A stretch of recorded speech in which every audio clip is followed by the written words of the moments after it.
ये मेरा current year है 2021 का मतलब होता है 2020 और सर जी ये कहां से आएगा, ये कहां से आएगा? अब बहुत ध्यान समझना, अब चालू हो गए कॉन्सेप्ट। अब बच्चों चालू हो गए कॉन्सेप्ट। अब इसके लिए एक पेज छोड़ दो, एक पेज में आएगा ये। हम क्या निकालना सिखा रहे हैं बच्चों? Calculation of net profit before tax and extra ordinary item. मैं ये निकालना सिखा रहा हूं। सर जी ये चीज कहां दे रखी होगी? Net profit for the current year या प्रॉफिट मेड। नमस्कार बच्चों, चलिए बच्चों आज स्टार्ट करते हैं नया कॉन्सेप्ट के साथ। हेडिंग डालिए, लिखिए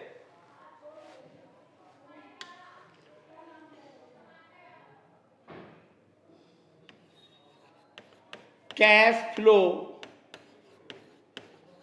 फ्रॉम ऑपरेटिंग एक्टिविटीज।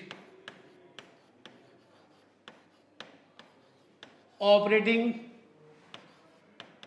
एक्टिविटीज, ठीक है बच्चों।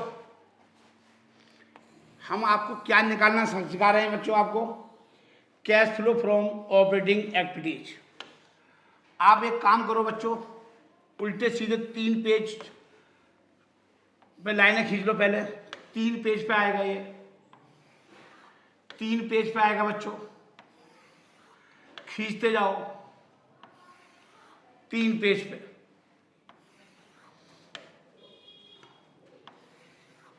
लो जी ये मेरे हो गए 3 पेज हो गए। देख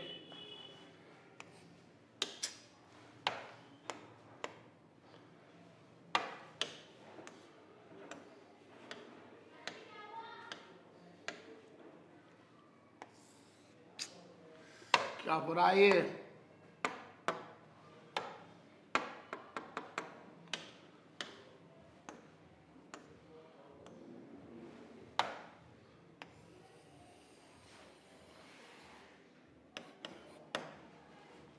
ठीक है बच्चों,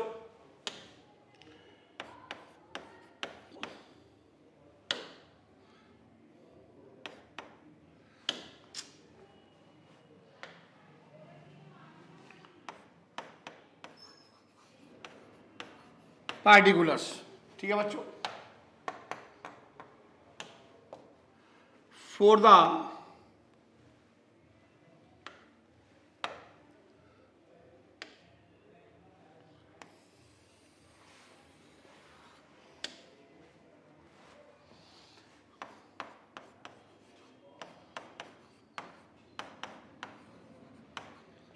एंडिंग मार्च 31, 2021।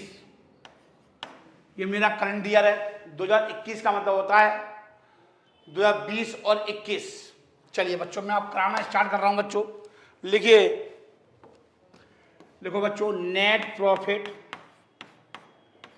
नेट प्रॉफिट, मेरी आवाज सुना करो बस। Before tax, net profit before tax and extra ordinary item.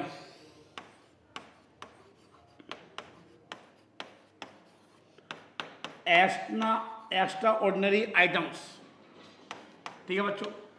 अब इसके लिए बच्चों एक वर्किंग नोट बनाना पड़ेगा।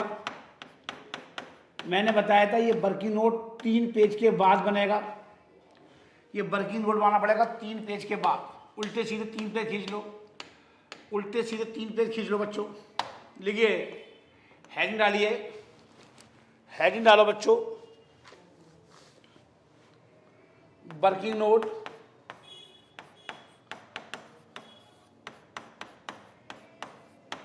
लिखिए।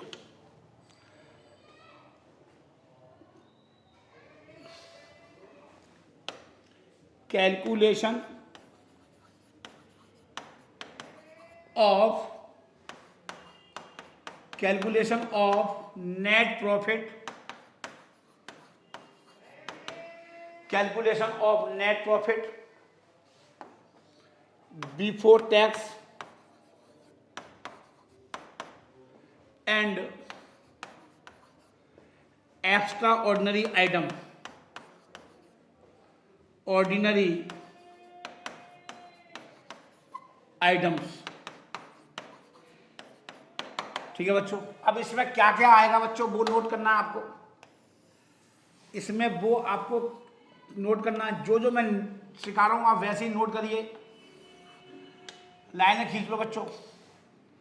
मैं आपको नेट प्रॉफिट बिफोर टैक्स निकालना सिखा रहा हूं, मैं आपको नेट प्रॉफिट बिफोर टैक्स निकालना सिखा रहा हूं बच्चों। लीजिए,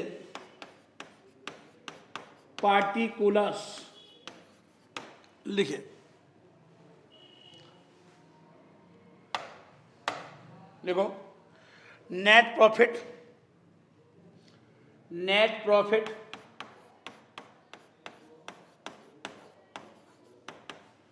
made, net profit for the current year.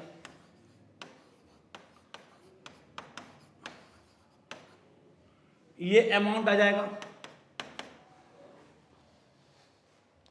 आप इसको ऐसे भी ले सकते हो, प्रॉफिट, आज प्रॉब्लम ज्यादा आ रही है बच्चों, आज प्रॉब्लम ज्यादा आ रही है बच्चों, बार बार हैंग हो रहा है। देखो फिर हो गया।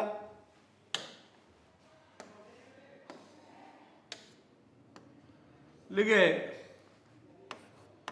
प्रॉफिट मेड ड्यूरिंग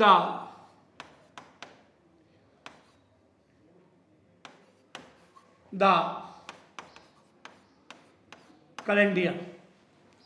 आप इसको ऐसे भी ले सकते हो। सर जी ये कहां से आएगा, ये कहां से आएगा? अब बहुत ध्यान समझना, अब चालू हो गए कॉन्सेप्ट। अब बच्चों चालू हो गए कॉन्सेप्ट। आप इसके लिए एक पेज छोड़ दो, एक पेज में आएगा ये। हम क्या निकालना सिखा रहे हैं बच्चों? Calculation of net profit before tax and extra ordinary item.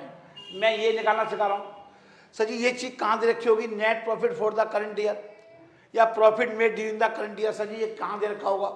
Current year मेरा, हम जो क्या मान के चल रहे हैं 2020 और 21। मैं क्या मान के चल रहा हूं? 2020 और 21, ये मतलब है इसका। तो इसका प्रीवियस ईयर क्या होगा? 2019 और 2020। अब बच्चों मैंने आपको एक चीज सिखाई थी। सर जी क्या सिखाया था? ये सिखाया था आपको पी एंड एल अकाउंट बनाना। हमने तो आपको शेड्यूल 2 में कुछ और तरीके से सिखाया था। हाँ जी बिल्कुल वही है, वो वर्टिकल फॉर्मेट में था, ये मैं हॉरिजॉन्टल फॉर्मेट में सिखा रहा हूँ। कि सर कोई फर्क पड़ जाएगा? नहीं सर जी कोई फर्क नहीं पड़ेगा, हॉरिजॉन्टल का भी आंसर वही आएगा और वर्टिकल का भी आएगा। लेकिन सर जी मैं यहाँ पर वर्टिकल फॉर्मेट में नहीं बना रहा। सर जी क्यों नहीं बना रहे? क्योंकि आपके समझ में नहीं आएगा। चाहे किसी भी फॉर्मेट में बना लो, चाहे हॉरिजॉन्टल में बना लो, चाहे वर्टिकल में बना लो, आंसर एक ही आएगा। सर फिर आप वही तो तरीका सिखा दो जो आप वर्टिकल में सिखाया था। बच्चों अगर मैं सिखा दूंगा बट आपके समझ में नहीं आएगा, क्योंकि आपने 11वीं में ऐसे किया था। हाँ सर ये तो है, ये तो है। तो ये क्या है? Statement of P and L account मान लो। आप क्या मान लो? For the year. ये एक पेज के बाद बना लो, ये एक पेज के बाद बना लो। मार्च 31, 2021। अब आपको बच्चों आपने ये बनाया होगा, आपने यहां पर क्या लिखा होगा? बाई ग्रॉस प्रॉफिट लिखा होगा। हाँ जी लिखा था। इसमें आपने दो प्रकार की इनकम लिखी होगी। हाँ जी लिखी थी। कौन कौन सी दो प्रकार की इनकम? एक लिखी थी ऑपरेटिंग, ऑपरेटिंग का मतलब बिजनेस को चलाने से जो इनकम आई। एक होता है नॉन ऑपरेटिंग, जो बिजनेस को चलाने से नहीं आई, किसी और जरिए से आई। मेरा मकान है, पीछे मकान है, वहां पर उससे किराया आ रहा है, कि वो बिजनेस की इनकम नहीं है, वो ऑपरेटिंग इनकम नहीं है, उसको बोलूंगा नॉन ऑपरेटिंग इनकम। समझ में आ रही है? जैसे मुझे किराया मिला, मुझे किराया मिला, रेंट रिसीव्ड, तो इसे क्या बोलूंगा अंग्रेजी में? Non operating income. अमाउंट कुछ भी हो सकता है। सर जी मुझे लाभांश मिला, डिविडेंड रिसीट मिला, मुझे लाभांश मिला, ये बिजनेस की इनकम नहीं है, ये नॉन ऑपरेटिंग इनकम है। क्या है ये? नॉन ऑपरेटिंग इनकम है। सर जी मुझे मैंने ब्याज मिला, मैंने एफडी वगैरह करा दी, मैंने एफडी वगैरह करा दी, मैंने किसी से मतलब मैंने इन्वेस्ट किया था पैसा एफडी वगैरह में, वहां से मुझे ब्याज मिल रही है। Interest received, interest received, income tax refund भी आ गया, वो भी आएगा यहां पर, इनकम टैक्स रिफंड। क्या ये बिजनेस की इनकम है ये? नहीं सर। इसको कहां दिखाते हैं? नेट ऑफ टैक्स करके दिखाते हैं। मैंने आपको सब दिखाऊंगा आज। आज सारे पत्ते खुलेंगे बच्चों, बट धीरे धीरे खुलेंगे, सारे पत्ते खुलेंगे बट धीरे धीरे। ठीक है बच्चों,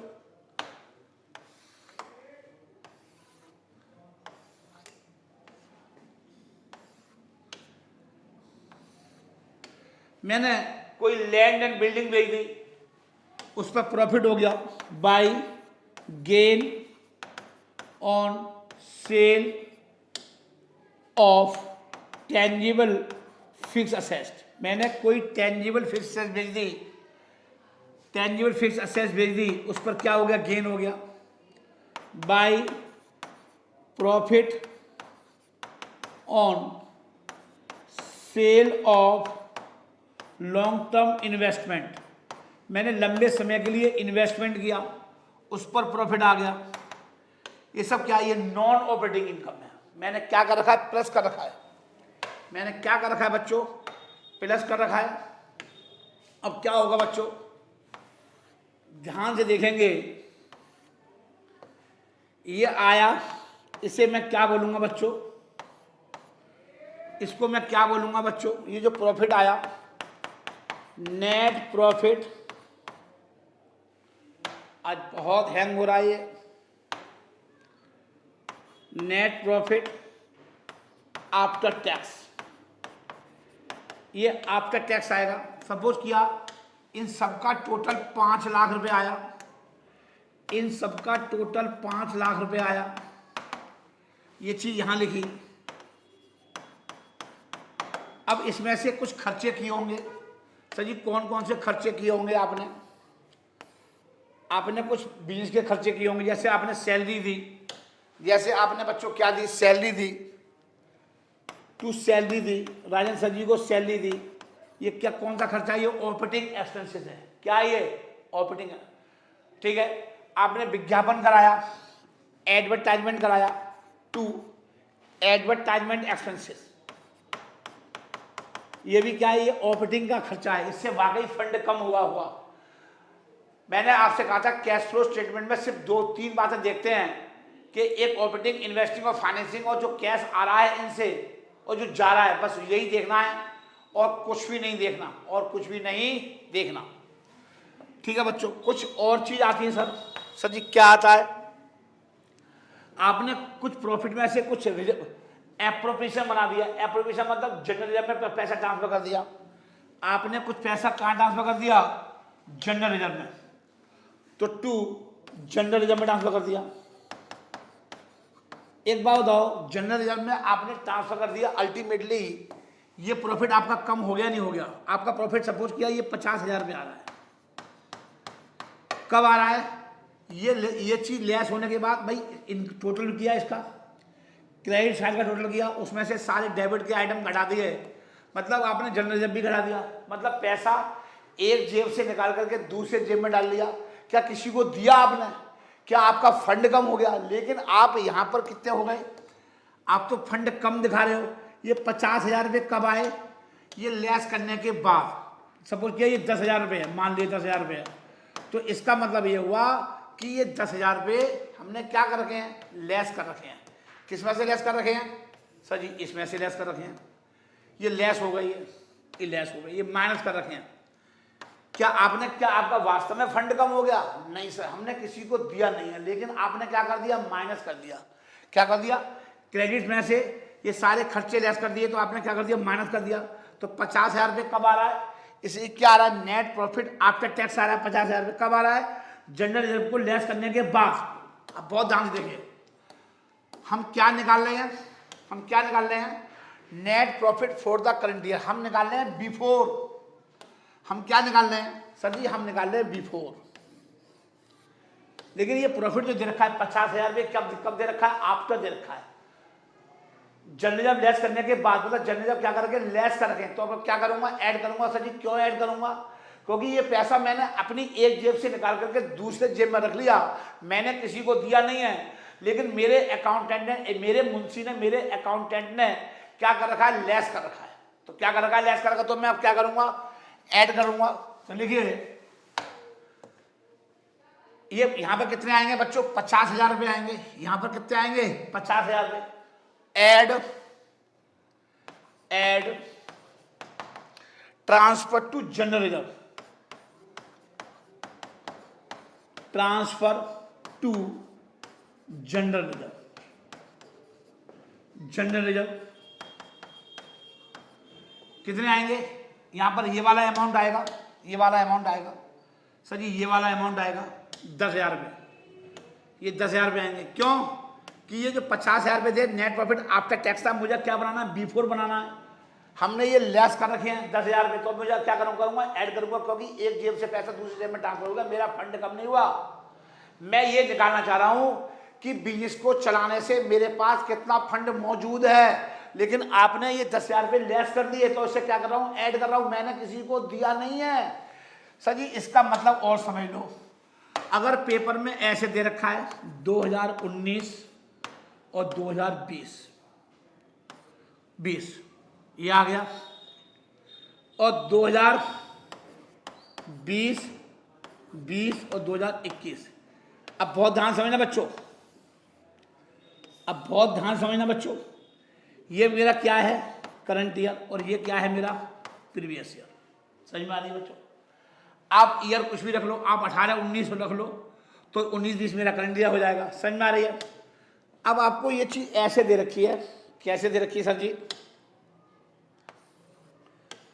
आपको ये चीज दे रखी है जनरल रिजर्व। ये कितने दे रखे थे, 50,000। अब कितने हो गए, 60,000। क्या मतलब है इसका, इसका मतलब क्या है कि आपने इस साल कितने ट्रांसफर कर दिए, 10,000 रुपये। जैसे बैंक में आपका बैलेंस जो 19-20 में था 50,000 रुपये था, अब कितना हो गया बैलेंस, इस साल में कितना हो गया, 60,000 हो गया। इसका मतलब है ये बैलेंस है, इसका मतलब है आपने इस साल कितना प्रॉफिट ट्रांसफर कर दिया जनरल रिजर्व में, 10,000 रुपये। और आपने एंट्री क्या बनाई होगी इस ट्रांसफर करने की, एंट्री बनाई होगी P&L, statement of P&L account debit, statement of P&L account debit to general reserve 10,000 रुपये। और P&L में क्या आ जाएगा, टू जनरल रिजर्व 10,000 रुपये। क्या आपने ये पैसा दे दिया क्या, ये 10,000 रुपये कहां से आए, जो मैंने ऊपर से बताए थे। आपने ये एंट्री बनाई होगी, पहले कितने थे, 50 थे, अब कितने हो गए, 60,000 रुपये। इसका मतलब है 10,000 रुपये आपने इस साल ट्रांसफर किया होगा। कहां ट्रांसफर किया होगा, जनरल रिजर्व में। जब भी यहां पर आए, ये जब भी यहां पर आए इसकी एंट्री बनी होगी। हर चीज पेपर में एंट्री से होती है बच्चों। एक होता है proposed dividend of the previous year, proposed dividend. बहुत ध्यान समझना बच्चों, ये सबसे मुश्किल है, ये आपके लिए सबसे मुश्किल पड़ेगा बच्चों, ये टू प्रीपोर्ट डिविडेंड। प्रीपोर्ट डिविडेंड ये बच्चों सबसे मुश्किल है आपके लिए, प्रीपोर्ट डिविडेंड। सपोज किया ये 20,000 रुपये है, कब है ये, अब बहुत ध्यान समझना, मैं मैटर बना रहा हूं, मैं कहानी बना रहा हूं आपको। ये प्रीपोर्ट डिविडेंड है बच्चों, अब ध्यान से ना ये चीज समझते जाना बच्चों। आप एक चीज नोट करना, जब ही समझ में आएगा। वीडियो को बार बार देखना, गुरुजी क्या कहना चाह रहे हैं मेरी बात को। ये प्रीपोर्ट डिविडेंड है बच्चों, इसके बारे में मैंने बताया था बच्चों। ये 20,000 रुपये प्रीपोर्ट डिविडेंड, और ये 25,000 रुपये। पहले बात को समझ लो बच्चों। जो 20,000 रुपये है, कब है, 19-20 में, प्रीवियस ईयर में। ये मेरा करंट ईयर है, ये मैंने इस साल बनाया था, और ये पिछले साल। अब जा समझ लो, जो 19-20 में जो एजीएम होगी, इसकी एजीएम कब होगी, इसकी जो एनुअल जनरल मीटिंग होगी वो 31 मार्च 2020 के बाद ही होगी। 31 मार्च 2020 के बाद ही होगी, मतलब 30 सितंबर को होगी। एक कंपनी की एजीएम, सपोज कि वो तो कंपनी पर डिपेंड करता है। इसकी एजीएम कब होगी, इसकी जनरल मीटिंग कब होगी, सर जी मैंने माना कि 30 सितंबर 2020 को क्या हुई, एजीएम हुई, एनुअल जनरल मीटिंग, एजीएम हुई 30 सितंबर 2020 का मतलब क्या होता है, 2020-21 मतलब करंट ईयर में हुई। मतलब इसका मतलब है, मतलब कब हुई, करंट ईयर में हुई। करंट ईयर बोले तो 2020 और 21 में हुई। बेटा नोट कर लो, मेरी आपसे हाथ जोड़कर निवेदन है, ज्यादा चौधरी मत बनना इस चैप्टर में। ये दुनिया का सबसे मुश्किल चैप्टर है, ये सीए फाइनल तक में आता है। ज्यादा दिमाग लगाओगे तो जिंदगी में ये चैप्टर समझ में नहीं आएगा। जैसे मैं लिख रहा हूं वैसे नोट कर लो, ये वरना कभी जीवन में समझ में नहीं आएगा ये चैप्टर। तो बच्चों इसका मतलब ये हुआ जो 20,000 रुपये जो मैंने, इसका मतलब है मैंने एजीएम हुई, एनुअल जनरल मीटिंग हुई, कंपनी के शेयर होल्डर बुलाए मैंने, मैं कंपनी का डायरेक्टर हूं, और मैंने किसे बुलाए, शेयर होल्डर बुलाए कि आओ कि मैं डिविडेंड दूंगा। तो सारे शेयर होल्डर आए जिन्होंने कंपनी में पैसा लगा रखा है, मीटिंग बिठाई, एनुअल जनरल मीटिंग बिठाई, और आप सब लोग आ गए। देखो ये आप आ गए, ये आप आ गए, इसमें आप आ गए,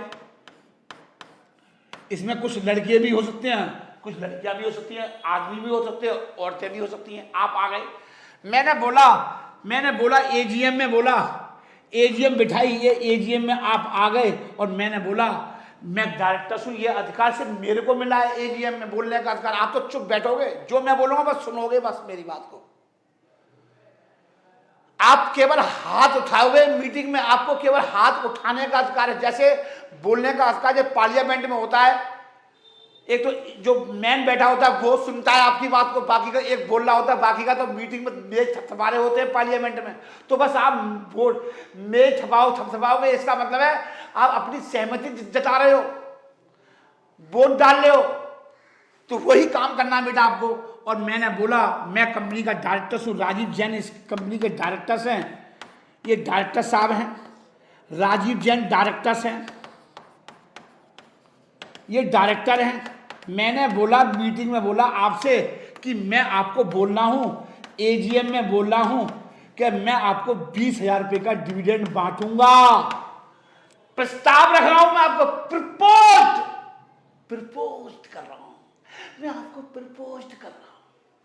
क्या के लिए, डिविडेंड देने के लिए। जैसे ही मैं प्रपोज करूंगा तो मैं एक एंट्री बनाऊंगा, statement of P and L debit to propose dividend. ये मैं प्रस्ताव रख रहा हूं। कितने का रखा मैंने आपको प्रस्ताव, 20,000 रुपये का, 20,000 रुपये का ये प्रस्ताव रखा कि मैं आपको इतना डिविडेंड दूंगा।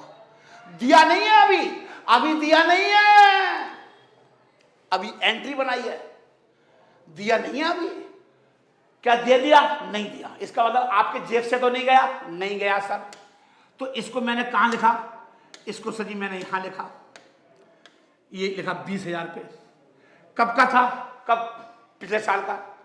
कब किया प्रस्ताव, इस साल, 20,000 रुपये। क्या दे दिया आपको, क्या 20,000 से क्या मेरा फंड कम हो गया, क्या ये मेरा फंड कम हो गया बच्चों, मेरा क्या फंड कम हो गया, नहीं। तुमने क्या कर दिया, माइनस, तुमने क्या कर दिया, माइनस। तो क्या करो, प्लस करो, क्योंकि अभी पैसा दिया नहीं है, तो अभी पैसा दिया नहीं है, तो आपको क्या करना पड़ेगा बेटा, ऐड करना पड़ेगा।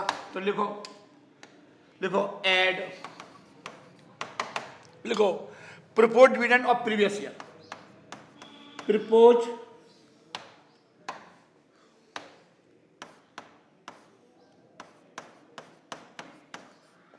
Dividend of the previous year, propose dividend of the previous year. Previous year बोले तो आपके क्वेश्चन के अनुसार 2019, इस क्वेश्चन के अकॉर्डिंग 2019 और 2020 कितना अमाउंट, वो भी जो मैंने दिखाया था 20,000 रुपये, वो अमाउंट आ जाएगा। अमाउंट आ जाएगा। समझ में आ गया बच्चों?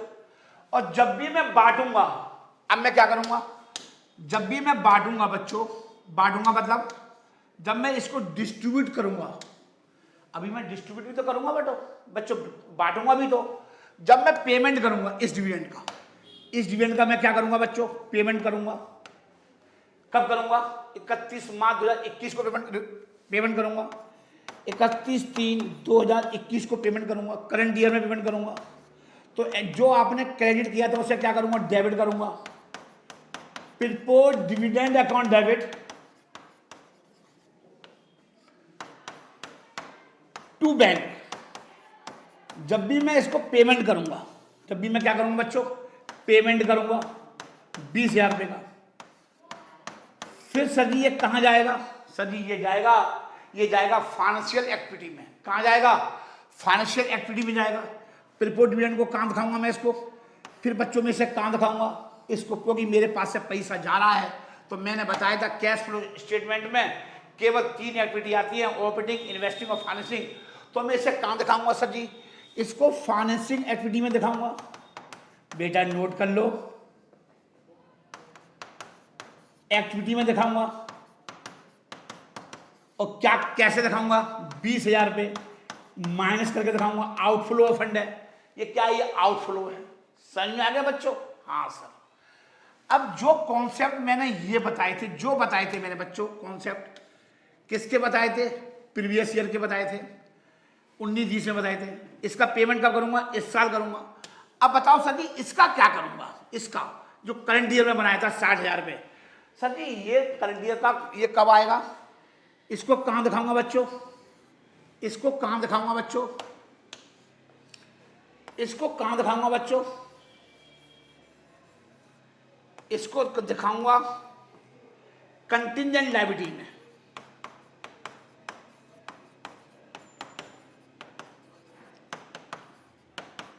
इसको कहां दिखाऊंगा? नोट्स टू अकाउंट में।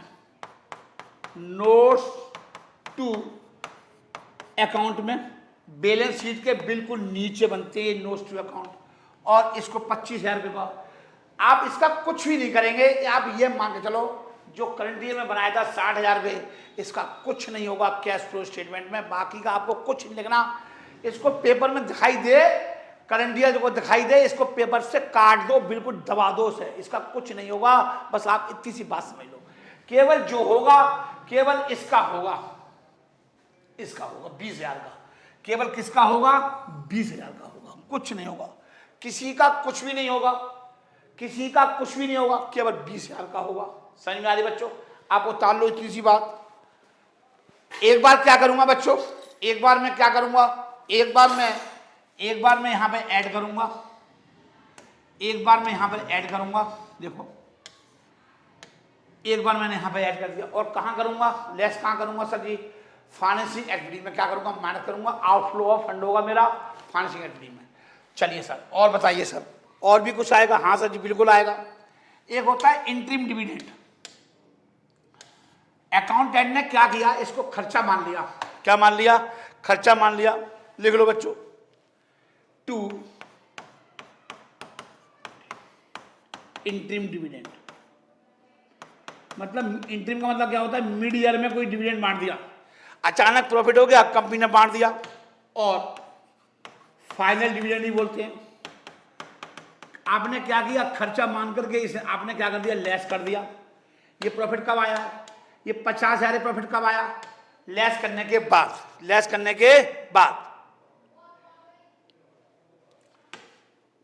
इंटरिम डिविडेंड और final dividend paid on equity share and preference share. आपने क्या कर दिया बच्चों?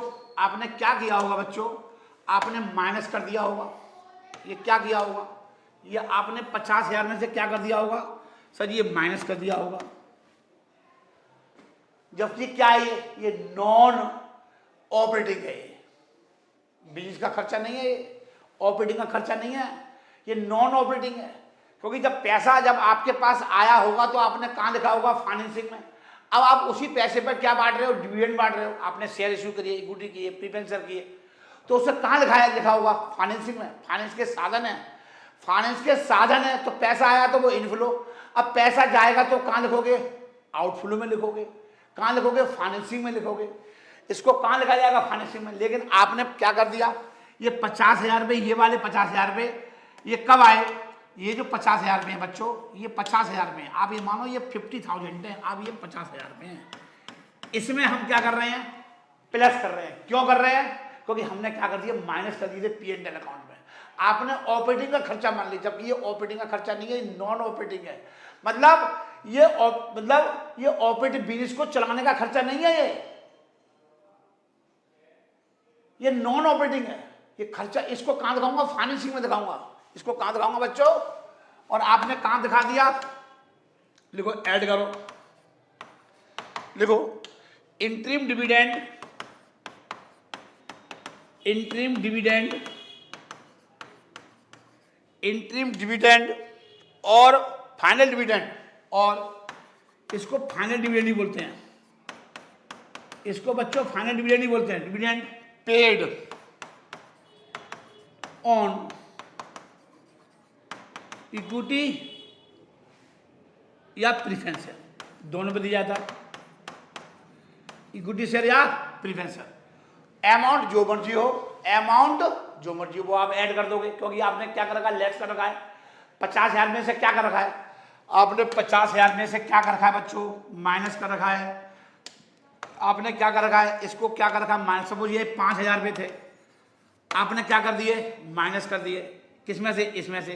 क्रेडिट में से डेबिट लेस किया, तो ये 50,000 रुपये कब आए? ये डिविडेंड के लेस करने के बाद। इसका सही स्थान क्या है? फाइनेंसिंग। फाइनेंसिंग में लेस होगा, और आपने कहाँ लेस कर दिया? ऑपरेटिंग में। तो ऑपरेटिंग में क्या करोगे? ऐड करोगे। और कहाँ लेस करोगे? फाइनेंसिंग में। जिसका जो स्थान है वहीं बिठाओगे। बैठना यहाँ पर प्रधानमंत्री है और आपने रक्षा मंत्री को बैठा दिया मेन सीट पर, तो रक्षा मंत्री को क्या करोगे? अगर बैठ गए तो उन्हें उठाओ। क्यों उठाओ? कि यहाँ तो प्रधानमंत्री बैठेगा। और आपने किसे बैठा दिया? रक्षा मंत्री को। तो रक्षा मंत्री को अगर बैठा दिया गलती तो क्या करोगे? लेस कर दोगे। समझ में आ रही है? इतनी सी बात दिमाग में रखनी है बस, जो मैंने बताया है। सर जी और बताइए सर, इसके अलावा भी कुछ होता है? हाँ जी होता है, क्यों नहीं होता? देखो देखो, add provision for tax, provision for tax for the current year. और ये कैसे आएगा? नेट ऑफ रिफंड, जो वापसी आया था वो net of refund, net of refund. ठीक है बच्चों? Provision for tax current year, for the current year, net of refund. ठीक है बच्चों?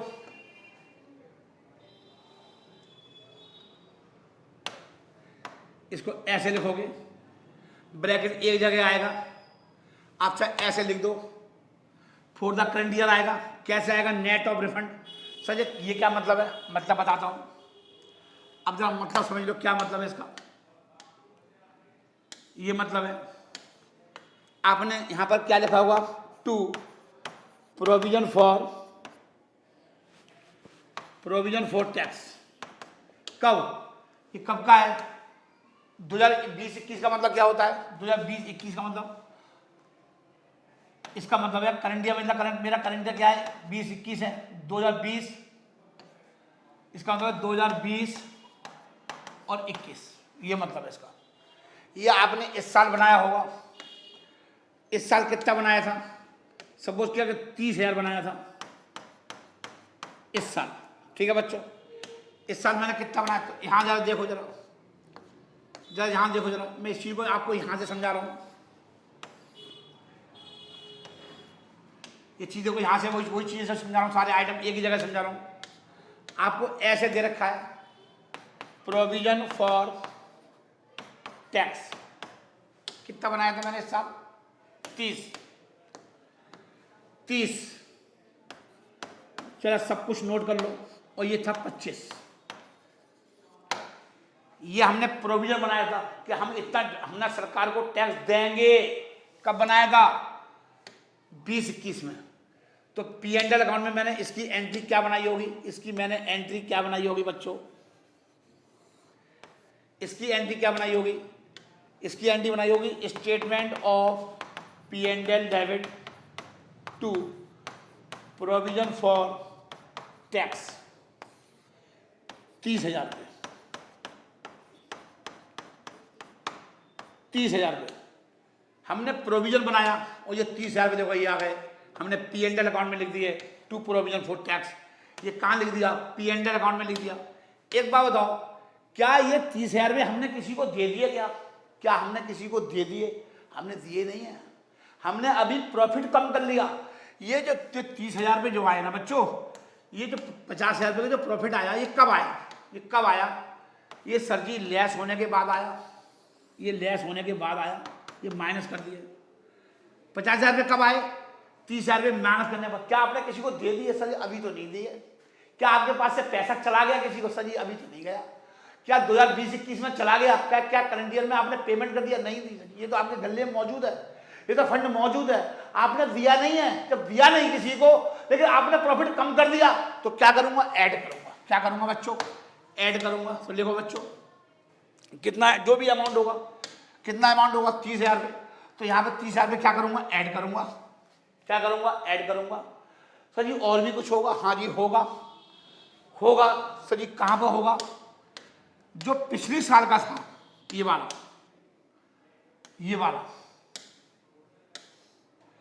सर जी इसका क्या होगा? हाँ जी इसका भी होगा। ये कब का था? प्रीवियस ईयर का था। इसका कब क्या करूंगा? पेमेंट करूंगा। इस साल क्या करूंगा? पेमेंट करूंगा। इस साल पेमेंट करूंगा। कहां दिखाऊंगा? ऑपरेटिंग में दिखाऊंगा, ऑपरेटिंग एक्टिविटीज में दिखाऊंगा। ये ऑपरेटिंग एक्टिविटी दिखाऊंगा। कहां दिखाऊंगा? अभी बताता हूं, थोड़ी वेट कर लो इसके लिए। सर जी ये 25,000 रुपये कहां दिखाऊंगा? ऑपरेटिंग एक्टिविटी में। बस ये समझ लो आप। ठीक है बच्चों, आगे बढ़ते हैं हम। अब हम आगे बढ़ते हैं। अब आप लिखिए आगे, और लिखिए एक्स्ट्रा ऑर्डिनरी एक्सपेंसेस प्लस, लिखो यहां आ जाओ। हम कहां पे आ जाओ? वहीं आ जाओ। Calculation of net profit before tax में लिखो add extraordinary expenses. Extraordinary expenses if any, extraordinary expenses if any अगर है तो। सर जी ये एक्स्ट्रा ऑर्डिनरी एक्सपेंसेस क्या होते हैं? सपोज किया मेरे कोचिंग में प्रथम सर जी हैं या चेतना मैडम है, ये मेरे पास से जा रही है कि सर जी अब मैं काम करने की स्थिति में नहीं हूँ, मेरा तबीयत ठीक रहती नहीं है, अब मैं जा रहा हूँ, मुझे रिजाइन दे दो, मिल जाओ, छुट्टी कर दो आप। तो इसका मतलब अचानक जा रही है, वॉलेंटरी रिटायरमेंट ले रही हैं, तो मुझे क्या देना पड़ेगा? इनको कुछ कंपनसेशन देना पड़ेगा। तो बच्चों आपने इस एक्स्ट्रा ऑर्डिनरी आइटम को आपने अपना P&L अकाउंट में लिखा होगा। ये कहाँ लिखा होगा? P&L अकाउंट में लिखा होगा। और आपने क्या कर दिया? माइनस कर दिया। क्या किस नाम से लिखा? एक्स्ट्रा ऑर्डिनरी आइटम का मतलब क्या होता है पहले बच्चे समझ लो। एक्स्ट्रा ऑर्डिनरी आइटम्स सर जी कौन कौन से? जैसे कंपनसेशन, क्षतिपूर्ति दे दी मैंने मैडम को 3,000 रुपये की क्षतिपूर्ति दे दी। तो ये प्रॉफिट कब आया? ये 50,000 रुपये प्रॉफिट कब आया? ये लेस होने के बाद आया। हमने क्या कर रखा है? इसमें से क्या रखा है? 50,000 में से क्या कर रखा है? लेस कर रखा है। सर जी ये तो खर्चा तो ऑपरेटिंग का, मैडम आप यहाँ काम कर रही है तो खर्चा तो ऑपरेटिंग का है। हाँ जी ऑपरेटिंग में ही लेस होगा, ऑपरेटिंग में ही लेस होगा, मैं लिख कर दे रहा हूं। मगर जिसका जो स्थान है वहीं लिखोगे। तो 50,000 में ये अभी मैं क्या कर रहा हूं? क्योंकि माइनस हो चुका है। क्या हो चुका है? माइनस हो चुका है। तो मैं अभी क्या कर रहा हूं? प्लस कर रहा हूं। उसका इफेक्ट क्या करूंगा? अभी जीरो करूंगा। कहां लेस करूंगा? ऑपरेटिंग में ही होगा। लेकिन कहां होगा मैं बताऊंगा 2 मिनट के बाद या 10 मिनट के बाद या आध घंटे के बाद। वेट करो, जस्ट वेट। ऑपरेटिंग एक्टिविटी के बिल्कुल नीचे होगा सब। जब पूरी ऑपरेटिंग एक्टिविटी बन जाएगी जब करूंगा ऐड, जब करूंगा माइनस। तो फिलहाल मैं अभी क्या कर रहा हूं, जो मैंने माइनस कर रखा है उसको क्या कर रहा हूं, प्लस कर रहा हूं। देखो मैंने प्लस कर दिया, अभी फिलहाल मैंने प्लस कर दिया, इफेक्ट क्या कर दिया, 0 कर दिया। ऐसे ही एक देखो एक्स्ट्रा ऑर्डिनरी इनकम होती है, अगर है तो, नहीं है तो कुछ छोड़ देंगे, जबरदस्ती टांग नहीं अड़ाएंगे।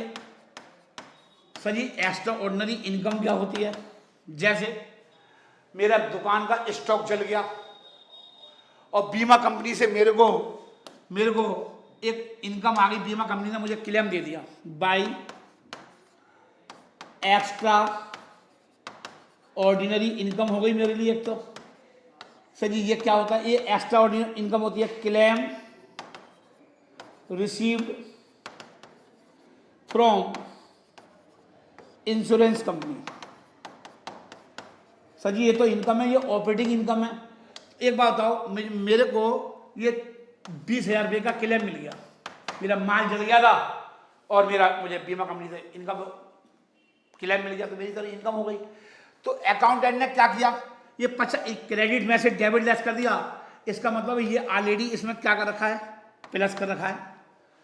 तो मैं क्या करूंगा, माइनस। सर जी ये तो बिजनेस की इनकम है, हाँ जी वो बिजनेस की इनकम तो है, बट इसको मैं यहां नहीं लिखूंगा, प्रॉफिट बिफोर टैक्स निकालते समय नहीं लिखूंगा। सर जी इनकम तो है, ऐड तो होगा, हाँ जी ऐड तो होगा, प्लस तो होगा, 100% प्लस होगा, ऑपरेटिंग में ही होगा। सर जी आप फिर भी आप माइनस कर रहे हो। सर जी कहाँ करूंगा, ऑपरेटिंग एक्टिविटी के बिल्कुल नीचे, जब एंड चल रहा होगा ना ऑपरेटिंग एक्टिविटी का सबसे नीचे क्या करूंगा, ऐड करूंगा। फिलहाल आप अभी यहाँ क्या कर रहे हो, इसमें क्या कर रहे हो, माइनस कर रहे हो। तो ये मेरा निकल के क्या आ गया, ये मेरा क्या आ गया, नेट प्रॉफिट बिफोर टैक्स। इसे क्या बोलूंगा मैं, नेट प्रॉफिट बिफोर टैक्स आ गया मेरा निकल के, net profit before tax and extra ordinary items. Extra ordinary item मतलब कोई चीज प्लस कर रखी है तो उसे माइनस कर दूंगा, और जो माइनस कर रखी है वो क्या कर दूंगा, प्लस कर दूंगा। जैसे खर्चे आपने क्या कर दिए होंगे, माइनस तो प्लस कर दिए, इनकम को क्या कर दिया होगा, प्लस कर दिया होगा, तो क्या कर दिया, माइनस। क्योंकि ये कहाँ पे लेस होगा अभी यहाँ नहीं होगा। तो जब मैंने निकाला बिफोर, मैं क्या निकाल रहा हूँ, बिफोर। क्योंकि जो 50,000 रुपये आए ये कब आए, ये तो आफ्टर आए, ये क्या है, आफ्टर आए, ये क्या है, आफ्टर आए। तो मुझे इसको बिफोर बनाने के लिए जो चीज मैंने प्लस कर रखी है वो क्या करूंगा, माइनस, और जो चीज माइनस करेंगे वो क्या करूंगा, प्लस, बिफोर बनाने के लिए। इतनी बात समझ में आ गई। हाँ सर अब आगे समझाइए। और ये वर्किंग नोट कहाँ जाएगा, ये वर्किंग नोट है, ये बने, ये यहाँ आ जाएगा। देखो ये आ जाएगा, जो भी ये फिगर आएगी देखो ये आ जाएगा, देखो ये आ जाएगा। अब सर जी और क्या होगा, हाँ जी अब लिखिए, अब इसके आगे देखो ऐड, अब लिखो ऐड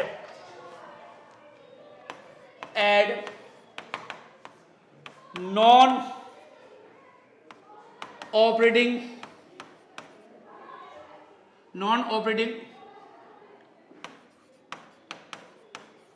एक्सपेंसेस। आप ऐसे लिखो, expenses and non cash expenses. आप इसको ऐसे लिख सकते हो, non operating expenses and non cash expenses. समझ में आ रही बच्चों, non operating expenses and non cash expenses एक ही बात है। आप पेपर में इसको ऐसे ना लिखकर दो बार सर जी एक्सपेंसेस आ रहा है, तो एक बार आप यहां से हटा दो, ये सिर्फ जान के लिखा गया। आप इसे पेपर में ऐसे लिखना, non operating expenses non cash expenses. आप पेपर में ऐसे लिखना, वरना मैं अगर ऐसे बोलता तो आपको समझ में नहीं आता। पहले मैंने कैसे लिखा, non operating expenses and non cash expenses. चलिए सर जी ये कौन कौन से होते हैं, लिखो बच्चों, नंबर 1 जैसे नंबर 1 लिखो बच्चों, लिखो interest paid on debenture. Sir जी इसका मतलब क्या होता है? Non operating expenses. इसका मतलब है जो डायरेक्टली बिजनेस से संबंधित नहीं होते, जो डायरेक्टली बिजनेस से संबंधित नहीं होते।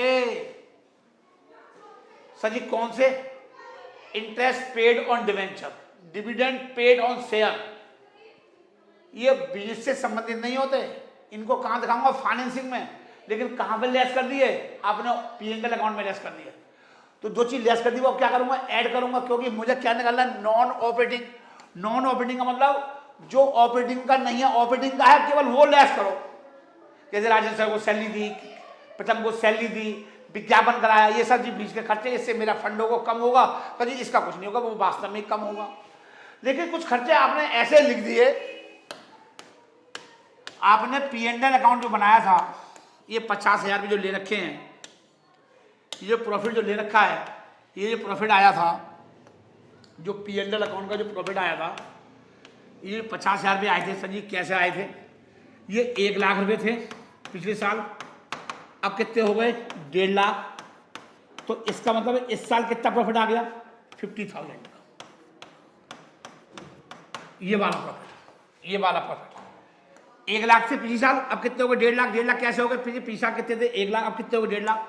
तो 50,000 रुपये, तो 50,000 रुपये तो आपने यहाँ पे लिए थे। आपने यहाँ पे कितने लिए थे? आपने यहाँ पर कितने लिए थे? सर जी 50,000 रुपये लिए थे, ये वाले, ये 50,000 रुपये लिए थे प्रॉफिट बिफोर टैक्स में। अब इसमें कुछ आइटम मैंने ऐड लेस करी, क्योंकि मुझे बिफोर बनाना है।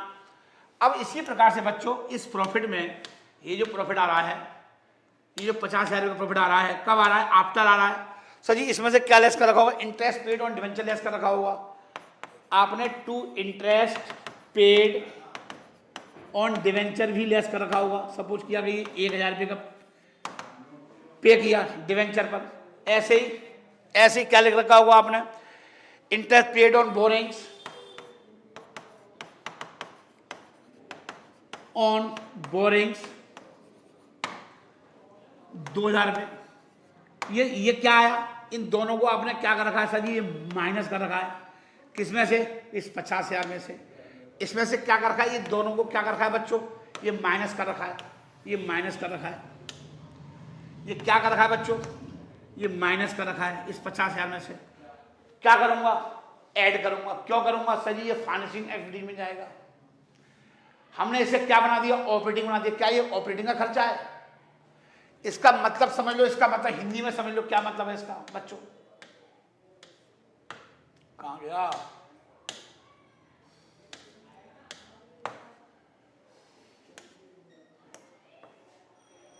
इसका मतलब समझ लो बच्चों, नॉन ऑपरेटिंग और नॉन कैश का मतलब क्या होता है? जो डायरेक्टली बिजनेस से संबंधित नहीं होते, जिसमें आपने किसी को कैश नहीं दिया। कुछ इस प्रकार के खर्चे हैं जो डायरेक्टली बिजनेस से संबंधित नहीं होते। जैसे सर जी क्या नहीं संबंधित होते बिजनेस से? लिखो लिखो, interest paid on debenture, paid on debenture, ये डायरेक्टली बिजनेस से संबंधित नहीं होते। क्यों सर जी? इससे कहां दिखाऊंगा? सर जी इससे फाइनेंसिंग में दिखाऊंगा। और आपने कहां पे लेस कर लिया? पी&एल अकाउंट में लेस कर लिया। 50,000 रुपये कब आए? लेस होने के बाद। तो क्या कर रहा हूं? ऐड कर रहा हूं। देखो ये प्लस कर रहा हूं। इसी प्रकार से और लिखो सर जी, और क्या होते हैं? इंटरेस्ट, सेम कॉन्सेप्ट है, ऑन बोरिंग्स, ये भी डायरेक्टली बिजनेस से संबंधित नहीं होते। सर जी इनको कहां दिखाऊंगा? यहां पे तो ऐड कर दूंगा। और कहां लेस होंगे? फाइनेंसिंग में। ये दोनों कहां लेस होंगे? फाइनेंसिंग में। समझ में आ रही है? ये डायरेक्टली बिजनेस से संबंधित नहीं होते, ये नॉन ऑपरेटिंग एक्सपेंसेस होते हैं। क्या होते हैं ये नॉन ऑपरेटिंग एक्सपेंसेस होते हैं। समझ में आ रही है? ये दोनों खर्चे क्या होते हैं? सर जी नॉन ऑपरेटिंग एक्सपेंसेस होते हैं। इसको कहां दिखाऊंगा? फाइनेंसिंग में। तो अभी यहां पे क्या कर रहा हूं? ऐड कर रहा हूं, क्योंकि इसमें क्या कर रखा है? इसको प्रधानमंत्री की जगह सीएम को बिठा रखा है। तो सीएम को यहां से हटाऊंगा, माइनस करूंगा, और किसे बैठाऊंगा? प्रधानमंत्री को। जो जहां पर जिसकी जगह है उसे वहीं बिठाना है, बस इतनी सी बात समझ लो। ये फंड कहां पे कम होगा? फाइनेंसिंग में। और आपने कहां कम कर दिया? ऑपरेटिंग में। पी&एल अकाउंट में से क्या कर दिया? माइनस कर दिया होगा। हाँ सर जी, तीसरा पॉइंट डालिए। Share issue expenses return of, ये भी नॉन ऑपरेटिंग एक्सपेंसेस है। ये कहाँ पे लेस होगा? फाइनेंसिंग में होगा। मैंने 5,000 रुपये का पेमेंट किया, खर्चे हुए शेयरों के इशू करने पे, 1 लाख रुपये के शेयर इशू किए और 1 लाख के शेयर इशू करने पे मेरा 5,000 रुपये खर्चा हो गया। तो आपने 5,000 रुपये कहाँ लिख दिए होंगे? P&L अकाउंट में लिख दिए होंगे। आपने यहाँ लिख दिए होंगे। आपने कहाँ लिख दिए होंगे? आपने यहाँ लिख दिए होंगे। ये खर्चा मान लिया होगा आपने, टू शेयर इशू एक्सपेंसेस 5,000 रुपये। और आपने ये 50,000 रुपये कब आई? इसी लेस हो गया, इसमें से आपने क्या कर रखा है? माइनस कर रखा है। तो अब क्या करूंगा? ऐड करूंगा, क्योंकि कहाँ पे होंगे माइनस? सर जी फाइनेंसिंग में 1 लाख रुपये शेयर इशू किए, माइनस 5,000, 95,000 रुपये दिखाऊंगा फाइनेंसिंग एक्टिविटीज में। फाइनेंसिंग एक्टिविटीज में कितने दिखाऊंगा? 95,000 रुपये। 1 लाख रुपये शेयर के आए, शेयरों के इशू करने पर, लेकिन उसके इशू करने पर कितने खर्च हुए? 5,000 रुपये। तो नेट ऑफ नेट दिखाऊंगा, नेट 95,000 रुपये। ये नहीं है कि 1 लाख प्लस और 5,000 माइनस, अल्टीमेटली कितने हैं? 95,000। समझ में आ रही है? इसलिए मैं क्या कर रहा हूं, इसको मैं क्या कर रहा हूं भाई बच्चों, यहां पर ऐड कर रहा हूं। देखो अब आप समझ में आ गया कॉन्सेप्ट। में जल्दी जल्दी लिख रहा हूं। अब ये क्या है? ये नॉन कैश एक्सपेंसेस है। समझ में आ रही है? नॉन ऑपरेटिंग एक्सपेंसेस है। अब लिखिए depreciation for the current year.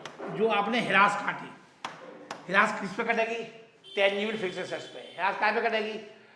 Tangible fixed. क्या आपने हिरास का पेमेंट कैश में दिया? क्या आपने एनटी ऐसे बनाते हो? Debit account debit to cash? नहीं सर, ऐसे नहीं बनाते। एनटी कैसे बनाई? Debit account debit to plant machinery, debit account debit to furniture. क्या आप कैसे पेमेंट करते थे? देखिए आपने तो फंड कम कर लिया। ये क्या? ये नॉन कैश आइटम है। आपने अगर P&L अकाउंट के कहाँ लिखा हुआ और डेबिट में लिखा हुआ, तो अब आप क्या कर रहे हैं? प्लस करने, क्योंकि आपने प्रॉफिट क्या कर दिया? माइनस कर दिया। आप क्या कर रहे हैं? ऐड कर रहे हैं। अब आप समझ लीजिए, कॉमन सेंस की बात है, इतना मैंने सीख दिया, समझा दिया। अगर आपके समझ में नहीं आया तो चैप्टर को छोड़ दो, क्योंकि आपके पास दिमाग ही नहीं है। ऐसे ही इंटेंजिबल असेस्ड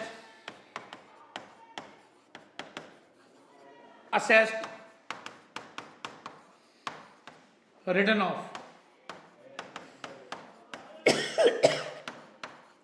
सर जी ये क्या होती है? मैं पानी पी लूं।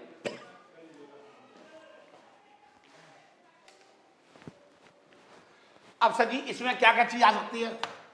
सर जी इसमें क्या क्या चीज आ सकती है? आप पेपर में नंबर पर डाल के लिख देना। जैसे goodwill return of,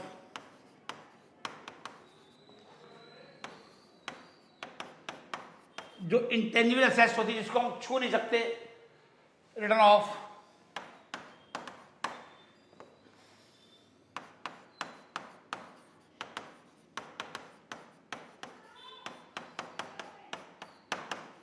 return of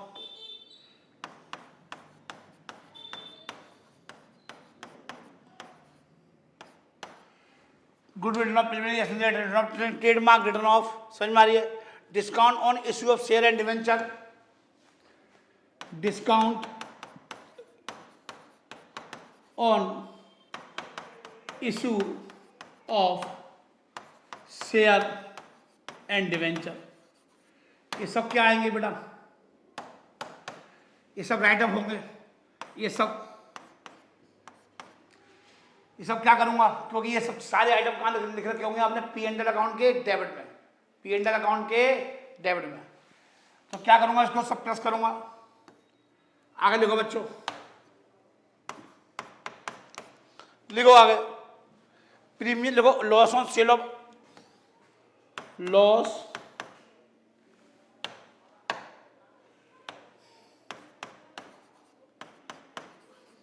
cell of tangible fix assets.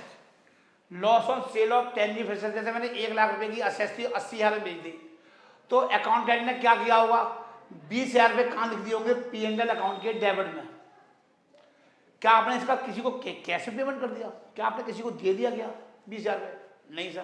तो आपने क्या कर दिया? माइनस कर दिया। आपने कहाँ लिखे होंगे? P&L अकाउंट में। आपने एंट्री क्या बनाई होगी? Statement of P account debit to loss on sale of machine. आपने पी अकाउंट में 20,000 रुपये क्या कर दिया, प्रॉफिट कम कर दिया, क्या किसी को दे दिया, क्या फंड कम हो गया, नहीं। तो आपने क्या कर रखा, माइनस कर रखा, तो क्या करूंगा, प्लस। तो देखो प्लस कर दिया। और अब 80,000 रुपये कहाँ दिखाऊंगा, ये कहाँ दिखाऊंगा, इन्वेस्टिंग एक्टिविटी में।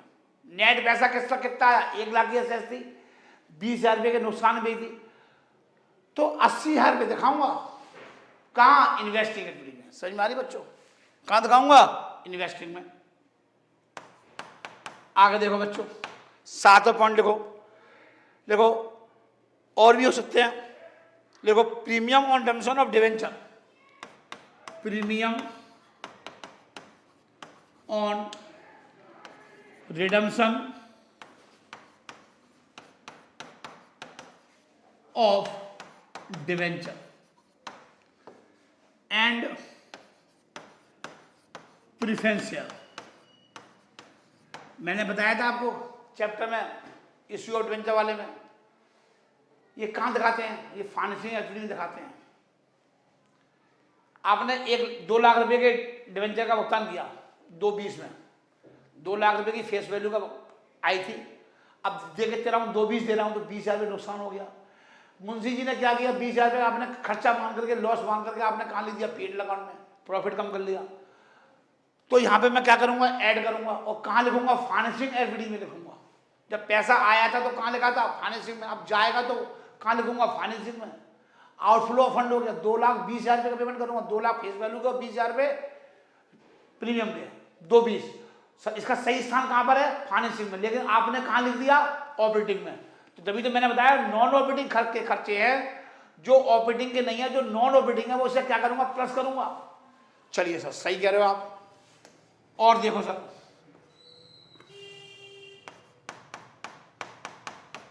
जी, और क्या हो सकता है, bad debts return of, bad debts return of, पैसा डूब गया, क्या किसी को दे दिया कैसा, मेरा पैसा डूब गया, क्या फंड कम हो गया, आपने कहाँ लिख रखा है, ऑपरेटिंग में, P&L अकाउंट के डेबिट में माइनस कर दिया। तो अब क्या कर रहा हूँ, ऐड कर रहा हूँ, क्योंकि क्या ये कि पैसा डूब गया, किसी को दिया नहीं आपने, ये नॉन कैश एक्सपेंसेस है। ऐसे ही और भी लिखो, प्रोविजन फॉर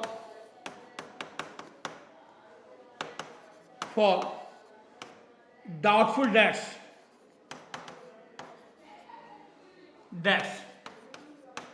हमने अनुमान लगाया कि इतना पैसा डूब जाएगा, आपने अपना प्रॉफिट कम कर लिया, आपने एंट्री मार दी, P&L account debit to provision for doubtful debt. क्या आपने किसी को पेमेंट कर दिया, क्या आपको पेमेंट कर दिया, किसी को फंड कम हो गया आपका, नहीं सर। तो क्या करूंगा, अब यहाँ पे ऐड करूंगा। सर जी और भी कुछ हो सकते हैं, हाँ जी हो सकते हैं, लिखो और क्या हो सकते हैं, लिखो under writing commission return of, under writing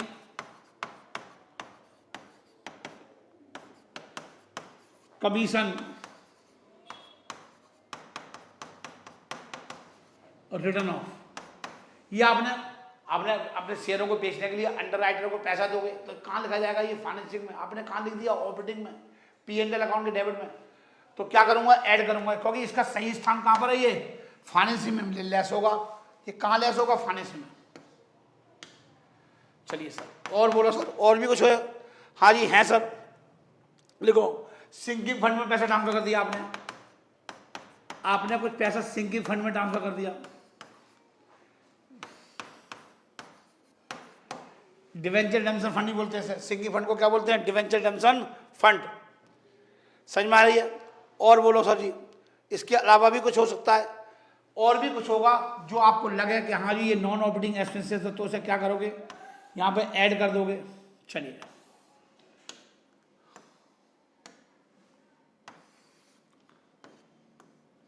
ये आ गया। अब आगे लिखो बच्चों, जैसे नॉन ऑपरेटिंग एक्सपेंसेस मैंने क्या कर दिए थे, ये क्या कर दिए थे, ऐड कर दिए थे। अब ऐसी नॉन ऑपरेटिंग इनकम होती है, लेस नॉन ऑपरेटिंग इनकम,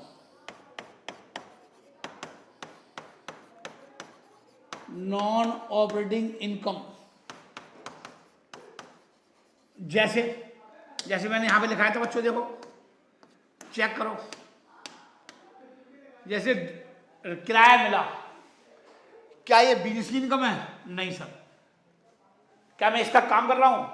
नहीं सर, मैं तो ट्यूशन पढ़ाता हूँ और मुझे किराया आ गया पीछे वाले मकान से, तो ये नॉन ऑपरेटिंग इनकम है। लेकिन मेरे आपने ये क्या कर रखी है, ये कब आई, ये 50,000 रुपये कब आए, ये प्लस कर दिए, ये इसका मतलब है ये ऑलरेडी इसमें क्या कर रखे हैं, इसमें ऐड कर रखे हैं, ये इसमें ऐड कर रखे हैं, ये इसमें प्लस कर रखे हैं, प्लस कर रखे हैं। जबकि ये कहाँ आएंगे, ये सर जी ये कहाँ आएंगे, सर जी ये आएंगे इन्वेस्टिंग में। कहाँ आएंगे ये? इन्वेस्टिंग में। और आपने कहाँ ऐड कर दिए? ऑपरेटिंग में। तो इसका मतलब है जो नॉन ऑपरेटिंग है, जो बिजनेस से संबंधित नहीं है, मतलब ये कहाँ पे है, ये किससे संबंधित है? इन्वेस्टिंग से। तो यहाँ पे क्या करूँगा, मैंने क्या कर रखे हैं, प्लस कर रखा है। तो इसको इन्वेस्टिंग में लाने के लिए मुझे क्या करना पड़ेगा, मैंने ऑपरेटिंग में ऐड कर दिया, तो यहाँ से हटा दो। तो यहाँ से क्या करूँगा बच्चों, यहाँ से माइनस करूँगा। अगर मैंने कोई चीज़ प्लस कर रखी है, अगर मैंने कोई चीज़ क्या कर रखी है, प्लस कर रखी है, तो क्या करूँगा इसे, सर जी ऐड करूँगा। देखो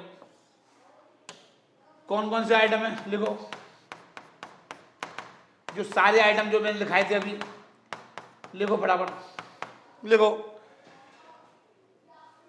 रेंट रिसीप्ट, किराया मिला,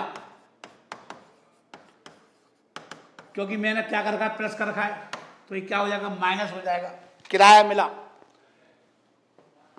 देखो इंटरेस्ट, इंटरेस्ट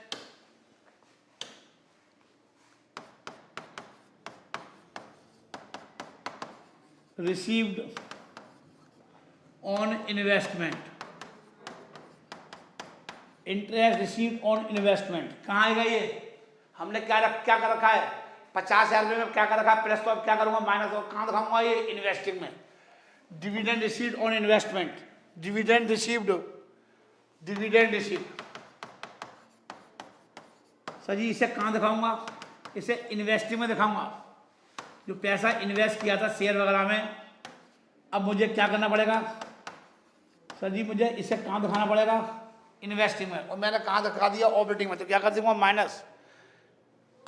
गेन या profit on sale of fixed tangible asset. जैसे मैंने 1 लाख की मशीन थी और 1.25 लाख में बेच दी, 1.25 बेच दी, तो 1,25,000 रुपये कहाँ दिखाऊंगा, इन्वेस्टिंग में। लेकिन मेरे अकाउंटेंट ने कहाँ दिखा दिया, P&L अकाउंट के क्रेडिट में दिखा दिया, इसका अंदर प्रॉफिट मैंने बढ़ा दिया, तो क्या करूंगा, माइनस करूंगा। तो ये सब चीजें क्या कर रहा हूँ, माइनस कर रहा हूँ। ऐसी गेन ऑन सेल ऑफ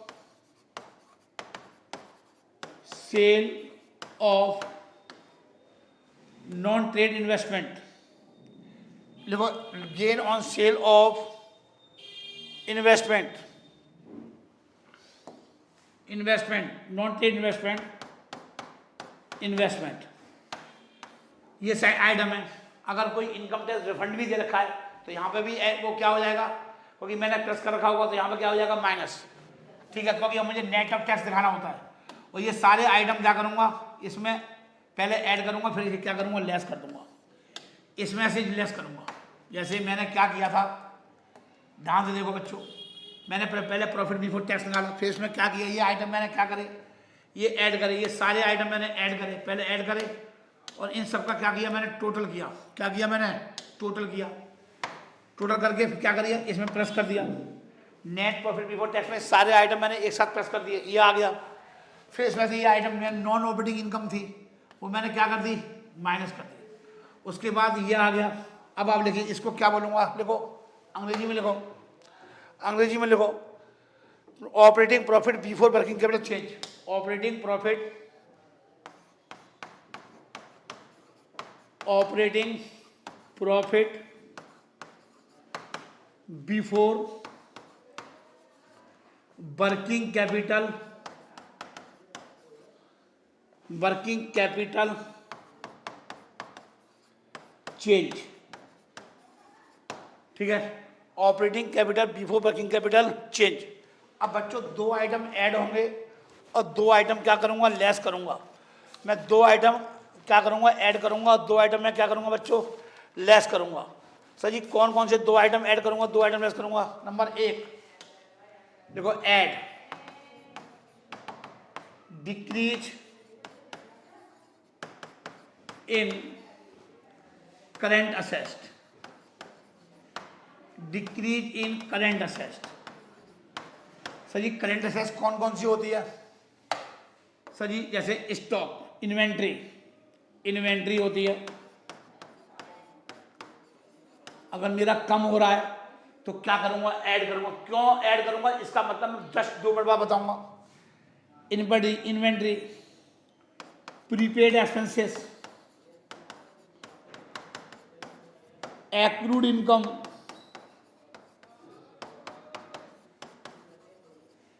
अगर ये क्या हो रहे हैं बच्चों, डिक्रीज हो रहे हैं, डिक्रीज हो रहे हैं।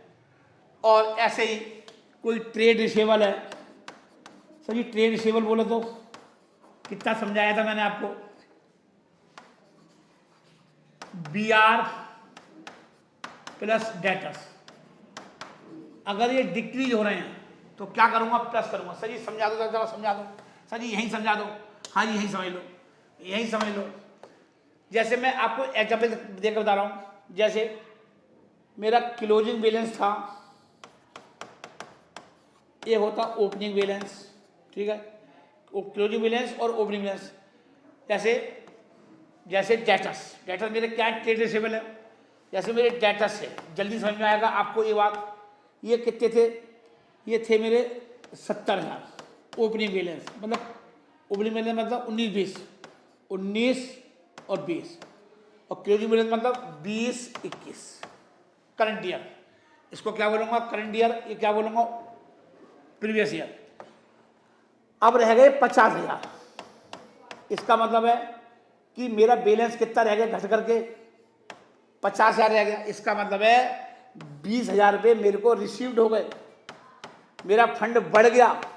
तो इसको क्या करूँगा, प्लस करूँगा। नहीं आई समझ में? मेरा ओपनिंग में कितना था, 70 था, अब क्लोजिंग कितना रह गया, 50,000 रह गया। इसका मतलब मेरा फंड क्या हो गया, मुझे पैसा प्राप्त हो गया, कितना प्राप्त हो गया, 20,000 रुपये। तो क्या करूँगा, ऐड करूँगा, ट्रेड रिसीवेबल को क्या करूँगा, ऐड करूँगा। डेटर्स 20,000 से बढ़ जाएंगे, डेटर्स क्या हो जाएंगे, बढ़ जाएंगे। अब बच्चों ध्यान से समझना, अब ऐड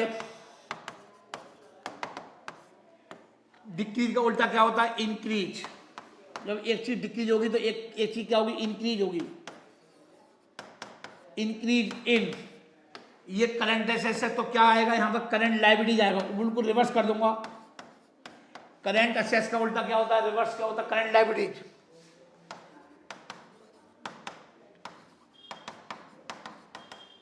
दो चीज ऐड होंगी, ये दो चीज क्या होंगी बच्चों, ये ऐड होंगी।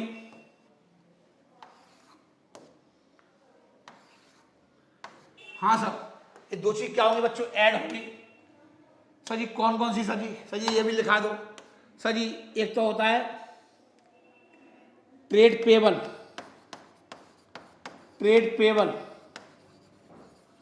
सर जी ट्रेड पेबल में क्या आएगा, सर जी क्रेडिटर्स आएंगे, और क्या आएगा, बी। अब बच्चों क्रेडिटर्स और बीपी आ गया। ट्रेड पेबल में क्या आएगा, क्रेडिटर्स आएगा, बीपी आएगा। आउटस्टैंडिंग जैसे सैलरी आउटस्टैंडिंग है, रेंट आउटस्टैंडिंग है, और इसी प्रकार से अनअर्न्ड इनकम है, क्या हो रही है, इंक्रीज हो रही है। इन सर जी इंक्रीज मतलब, सर जी समझा दो। सर जी क्लोजिंग बैलेंस और ये ओपनिंग बैलेंस। जैसे क्रेडिटर्स है, क्या है ये, क्रेडिटर्स है, मैं आपको यही समझा रहा हूँ, पेपर में नहीं करना। ये 10,000 थे और ये थे 5,000, तो इसका मतलब कितने से इंक्रीज हो गया इस साल, सर जी 5,000 से। तो 5,000 रुपये यहाँ पे लिखूंगा, क्रेडिटर्स 5,000 रुपये प्लस करूंगा, क्योंकि 5,000 से बढ़ गया। तो इसका मतलब अब बच्चों जरा समझ लो बच्चों, ये दो आइटम ऐड होंगे तो दो आइटम ही क्या होंगे, लेस होंगे। बिल्कुल इसके उल्टे, उल्टा क्या मतलब, इसका उल्टा क्या होगा, इंक्रीज इन करेंट असेट्स, क्या करूंगा, माइनस। और इसका उल्टा रिवर्स क्या होगा, डिक्रीज इन करेंट लायबिलिटीज, क्या होगा, माइनस होगा। ये याद करने पड़ेंगे आपको। तो आप ऐसे समझ लो, इसका उल्टा कर दो, क्या करूंगा, माइनस। तो लिखो, minus increase in current assets. Sir जी कौन कौन से, जो मैंने अभी आपको समझाए थे, जैसे अभी कौन कौन से लिखाए थे, ये सारे आइटम उठा करके आप यहाँ लिख लो, आप सारे आइटम उठा करके यहाँ लिख लो। मैं नहीं लिख रहा, मैं नहीं लिख रहा, आप लिख लेना। इसी प्रकार से मैं जगह छोड़ देता हूँ, मैंने जगह छोड़ दी, लो जी लो छोड़ दी। अब इसका उल्टा क्या होगा, decrease in current liability, decrease in current liability in, sir ji current liability कौन सी, जो आपको मैंने अभी लिखाई थी, ये वाली, ये करंट लायबिलिटी नहीं है, केवल यही करंट लायबिलिटी लिखना और कुछ मत लिखना। सर जी बैंक ओवरड्राफ्ट वगैरह, सर जी यहाँ नहीं आएंगे, वो कहाँ दिखाऊंगा, बताऊंगा कहाँ पे आएंगे, अभी दिमाग मत लगाओ। Cash in hand, cash at bank, sir जी इसको हम करंट लायबिलिटी या करंट असेट्स नहीं मानते। बैंक ओवरड्राफ्ट को यहाँ पर करंट लायबिलिटी नहीं मानेंगे, शुरू थर्ड में मानेंगे, लेकिन यहाँ पर नहीं मानेंगे कैश में। सर जी है तो करंट, हाँ आएगा, कहाँ आएगा बताऊंगा, बैंक ओवरड्राफ्ट फाइनेंसिंग में आएगा। समझ में आ रही है, किसकी जो स्थान है वहां पर, यहाँ पर मैं मन का राजा नहीं हूँ, जो मर्जी सर जी जहाँ मर्जी लिख लूँ, नहीं, ऐसा नहीं कर सकता, ये आपको याद ही करना पड़ेगा। ये फॉर्मेट है AS3 का, AS3 के अनुसार ही करना पड़ेगा, यहाँ पर मैं अपना मन का राजा नहीं हूँ। सर जी जैसे डिक्रीजिंग करना है, सर जी एक और समझा दो लास्ट बार, जैसे क्लोजिंग बैलेंस, क्लोजिंग मतलब 2020-21 क्लोजिंग बैलेंस, अब मैं पूरा समझा देता हूँ ढंग से, और ये ओपनिंग बैलेंस है। जैसे 2020 और 21, 2019 और 20, ये मेरा क्या है, ये मेरा करंट ईयर है, और ये मेरा क्या है, प्रीवियस ईयर है, इस क्वेश्चन के अनुसार। जैसे क्रेडिटर्स ये 50,000 थे कितने, 70,000, इसका मतलब पिछले साल कितने थे, 70 थे, अब कितने रह गए, 50,000। इसका मतलब है मैंने 20,000 रुपये के क्रेडिटर्स का क्या कर दिया, पेमेंट कर दिया, मेरे पास से कैश कम हो जाएगा 20,000 रुपये, डिक्रीज हो जाएगा, तो क्या हो जाएगा, माइनस करूंगा। देखो बच्चों क्या करूंगा, माइनस, क्या करूंगा, माइनस, तो क्रेडिटर कितने लिखूंगा, 20,000 रुपये, यहाँ पे कितने लिखूंगा, क्रेडिटर्स 20,000, ऐसे लिखूंगा। समझ में आ रही है, ये फॉर्मेट समझा रहा हूं मैं आपको, क्या समझा रहा हूं, फॉर्मेट। हाँ सर ये तो है, आपने उतार लिया, अब मैं यहाँ से मिटा रहा हूँ क्योंकि मेरे पास जगह कम पड़ गई है, मेरे पास सजीव जगह कम पड़ गई है, आप जल्दी नोट कर लो, मैं मिटाने वाला हूँ, मैं मिटाने वाला हूँ, जगह मेरी कम पड़ रही है। ठीक है बच्चों, अब मैं मिटा रहा हूँ, आप उतार लिया आपने, चलिए अब मैं मिटा रहा हूँ बच्चों, जल्दी करो फटाफट। तो बच्चों ये आपका क्या निकल के आ गया बच्चों, ये मैं क्या करूंगा सर जी, ये लेस कर दूंगा, ये लेस कर दूंगा, ठीक है बच्चों। तो ये चीज क्या निकल के आया सर जी, पहले दोबारा फिर समझ लो बच्चों, ये चीज और फिर समझ लो। Operating profit before working capital में दो आइटम क्या करूंगा, ऐड करूंगा, दो आइटम क्या करूंगा, ऐड करूंगा, तो इन दोनों आइटम का टोटल क्या आएगा, ये आएगा, और फिर दो आइटम क्या करूंगा, ये लेस करूंगा, ये दो आइटम का टोटल ये आ गया, ये प्लस का टोटल ये आ गया, दो आइटम का माइनस का टोटल क्या आ गया, ये आ गया, फिर माइनस कर दूंगा, तो ये क्या निकल के आया, cash generated from operating activity.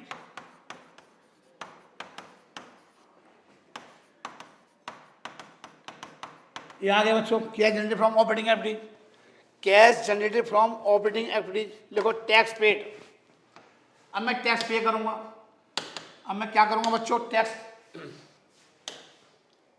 Less tax paid,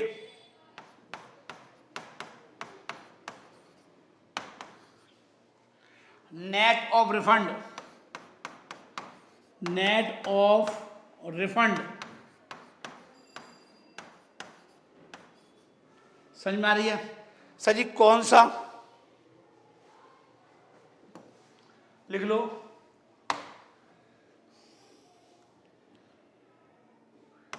provision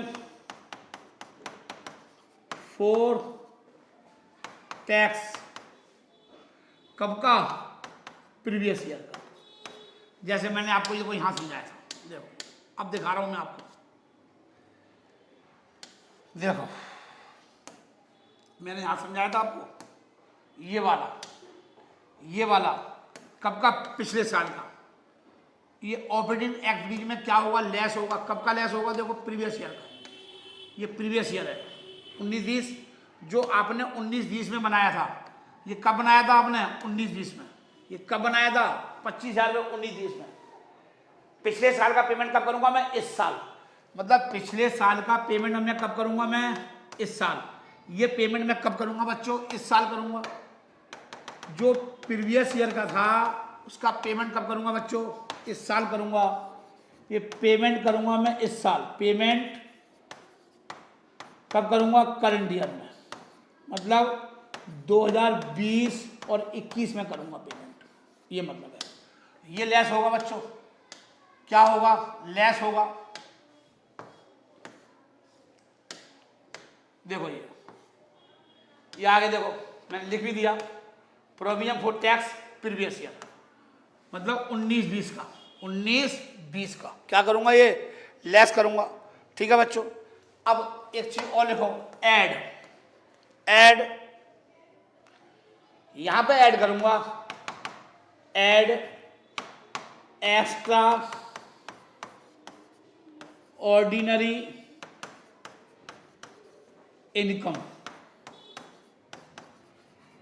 extra ordinary income को मैं क्या करूंगा, मैंने क्या कर रखा था, मैंने बच्चों देखो यहां पर क्या किया था, मैंने माइनस किया था। देखो जरा ध्यान से देखो बच्चों, ये एक्स्ट्रा ऑर्डिनरी आइटम कौन सी आइटम होती है, एक्स्ट्रा ऑर्डिनरी इनकम, जो मैंने कहाँ लिखा था, P&L अकाउंट में लिखा था, क्रेडिट साइड में लिखा था। क्रेडिट में क्या आती है, इनकम आती है, और खर्चे कहाँ थे, डेबिट में, P&L अकाउंट के। तो ये एक्स्ट्रा ऑर्डिनरी आइटम मैंने यहाँ पर क्या लिखा था, extra ordinary items claim receipt from insurance company. हमने क्या कर रखा था, 50,000 में क्या कर रखा था, प्लस कर रखा था। क्या कर रखा था, ये प्लस। तो समझ में आ रही है। तो वहां पर मैंने क्या किया था, नेट प्रॉफिट बिफोर टैक्स में क्या किया था, माइनस किया था। क्योंकि सही जगह कहां पर है, यहां पर है। ये चीज 50,000 रुपये मैं यहां पर ऐड करूंगा, सॉरी ये 20,000 रुपये मैं कहां ऐड करूंगा, यहां पर। ये 20,000 रुपये मैं यहां पर ऐड करूंगा। देखो ये यहां पर ऐड होगा बच्चों। लिखो extra ordinary item, extra ordinary income अगर है तो, इफ एनी। सर ये कौन सी होती है, जैसे लिखो इंश्योरेंस क्लेम रिसीट। अगर ये क्वेश्चन में दे रखा है, तो ऑपरेटिंग एक्टिविटी हमने निकाल ली, टैक्स पे कर दिया प्रीवियस ईयर का, उसके बाद मैं इसे क्या करूंगा, वहां पर हमने क्या किया था, नेट प्रॉफिट बिफोर टैक्स में क्या किया था, माइनस किया था। क्योंकि इसका सही जगह कहां पर है, ये यहां पर है, यहां पर ऐड होगा, आएगा तो ऑपरेटिंग में ही। बिजनेस को चलाने से की इनकम है ये। मेरा स्टॉक जल गया, अब बीमा कंपनी से पैसा मिल गया, तो मेरी इनकम हो गई। तो कहां लिखूंगा, ऑपरेटिंग में। लेकिन मैंने कहां पर ऐड कर रखा था, नेट प्रॉफिट आफ्टर टैक्स में ऐड कर रखा था। वहां पर मैंने क्या किया, लेस किया, और यहां पर ऐड करूंगा। इसी प्रकार से कुछ देखो, लेस सर जी ये क्या होती है आपका, ये सर जी इसके हिंदी में नोट कर लो। आपका सामान जल गया और इंश्योरेंस कंपनी से पैसा मिल गया, ऐसा आपको हर साल नहीं मिलेगा, इसलिए बोलते हैं एक्स्ट्रा ऑर्डिनरी। क्या आपको हर साल माल चलेगा और बीमा कंपनी से आपको हर साल पैसा मिलेगा, इसलिए मैं इसको सबसे एंड में दिखाता हूं। इसका ये मतलब है। सर ये एंड में ही क्यों ऐड कर रहे हो, क्या आपकी दुकान में हर साल आग लगेगी, बीमा कंपनी से आपको हर साल पैसा मिलेगा। हाँ सर, कोई चीज प्लस और माइनस हो रही है, उसके पीछे कोई लॉजिक है, ऐसे ही नहीं ऐड हो रही है, कोई लॉजिक है, कोई रीजन है। लिखिए लेस, देखो एक्स्ट्रा ऑर्डिनरी एक्सपेंसेस अगर है तो, इफ एनी, अगर है तो, अगर है तो। समझ में आ रही बच्चों? सर जी इसका एग्जाम्पल बता दो। आपने आपके मेरे कोचिंग में राजेंद्र सर रिटायरमेंट हो रहे हैं, 5 साल पहले रिटायरमेंट ले लिया, तो उनको मैं पेमेंट कर रहा हूँ। क्या राजेंद्र सर हर साल रिटायरमेंट होंगे? क्या ये हर साल का खर्चा है? नहीं सर, कभी कभार रिटायर होता है व्यक्ति, कभी कभार स्वैच्छिक रिटायरमेंट लेता है, कभी कभार स्वैच्छिक रिटायरमेंट लेता है। तो सर जी क्या कहाँ आएगा? लिखो वॉलेंट्री।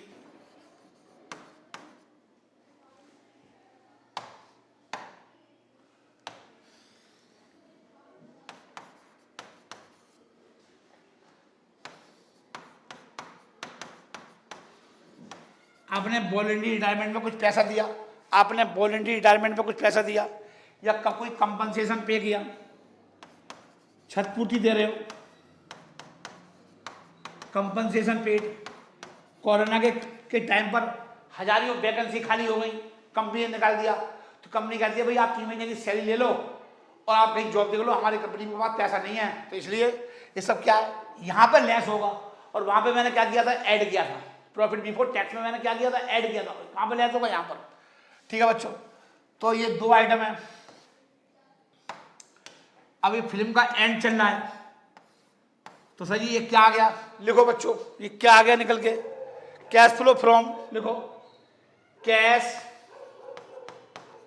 Flow from. ये फ्रॉम कब आएगा? जब प्लस आएगा हमारा। क्या आएगा? प्लस। क्या आएगा? प्लस। यूज्ड इन, माइनस आएगा used in operating activities, operating activities. ठीक है बच्चों, ये आ गया। बच्चों आपका ये वाला आंसर अगर प्लस में आता है तो आप क्या लिखोगे? Cash flow from operating activities. अगर आपका ये आंसर माइनस में आता है तो आप क्या लिखोगे? कैश फ्लो फ्रॉम नहीं आएगा, cash flow used in operating activities. अगर ये माइनस में आएगा तो आपका आंसर क्या होगा? Cash flow used in operating activity. अगर ये प्लस में आएगा तो क्या लिखूंगा? Cash flow from operating activity. ये आपका आंसर होगा बच्चों, ये आपका क्या होगा? आंसर होगा, फाइनल आंसर। चलिए बच्चों हम आगे चलते हैं। अब सर जी इस एक्स्ट्रा ऑर्डिनरी एक्सपेंसेस को दोबारा समझा दो। हाँ जी, इसका मतलब यह है जैसे आपका कोई कर्मचारी अचानक बीच में छोड़कर चला गया और आपको उसे वॉलेंट्री रिटायरमेंट के बदले में 10 लाख रुपए देने पड़ गए। ऐसा हर महीने थोड़ी होगा कि आपको 10 लाख रुपए देने ही पड़ेंगे। कभी कभी एक्स्ट्रा ऑर्डिनरी एक्सपेंसेस हो जाते हैं। कभी कभी क्या हो जाते हैं बच्चों? एक्स्ट्रा ऑर्डिनरी एक्सपेंसेस हो जाते हैं। ये बार बार पे नहीं कर रहे, जो खर्चे बार बार के हैं वो ऑर्डिनरी एक्सपेंसेस होते हैं, उससे वास्तव में फंड कम होता है। लेकिन ये बार बार के खर्चे नहीं है, हर बार नहीं होंगे, कभी कभार होंगे, इसलिए बोलते हैं एक्स्ट्रा ऑर्डिनरी। इसे क्या बोलते हैं बच्चों? इसी को बोलते हैं एक्स्ट्रा ऑर्डिनरी। बार बार नहीं होंगे ये, कर्मचारी बार बार छोड़कर नहीं जाएगा आपकी कंपनी को, ऐसा कभी कभी होता है मेरे बच्चे। चलिए अब हम न्यूमेरिकल की तरफ चलते हैं बच्चों। अब आपका न्यूमेरिकल पार्ट स्टार्ट हो चुका है। अभी थोड़ा और रुक जाओ बच्चों, थोड़ा और समझ लो कि ऑपरेटिंग एक्टिविटीज में क्या क्या आएगा। थोड़ा और समझ लो बच्चों, बाद में कराऊंगा न्यूमेरिकल तो हो जाएंगे। जब तक बेस क्लियर नहीं होगा आपके न्यूमेरिकल नहीं होंगे क्लियर। तो देखिए classification of business activity as per the S3 revised showing the inflow and outflow. ठीक है बच्चों, ये ऑपरेटिंग एक्टिविटीज में क्या क्या आएगा? एक होता है इनफ्लो और एक होता है outflow. In case of non financial companies, non financial company मतलब वे कंपनियां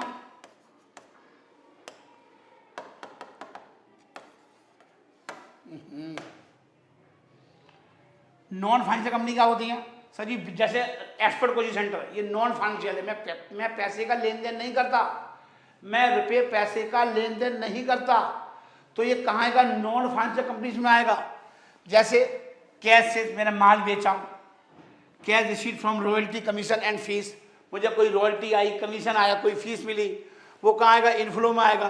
cash receipt from debtors and trade receivable, मुझे डेटर से पैसा मिला है, वो कहाँ आएगा? इनफ्लो में आएगा।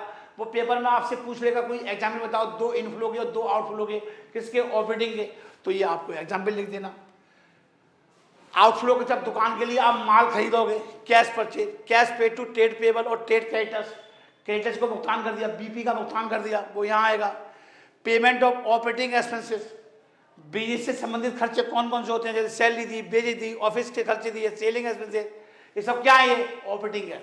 और पेमेंट ऑफ इनकम टैक्स, आपने कोई इनकम टैक्स का पेमेंट कर दिया, तो अभी बताया था मैंने आपको, तो ये कहाँ लेस होगा? इस सब ऑपरेटिंग में लेस होगा। कहाँ लेस होगा? ऑपरेटिंग में। समझ में आ रही है? अब आया बच्चों financial act company. Financial company मतलब जो पैसे का लेन देन करती है, जैसे बैंक है, म्यूचुअल फंड कंपनी है, ये सब क्या है? ये पैसे का लेन देन करती हैं, शेयरों को खरीदती हैं और बेचती हैं। इनका काम ही रोजमर्रा का काम क्या है? ब्याज लेना और ब्याज को देना।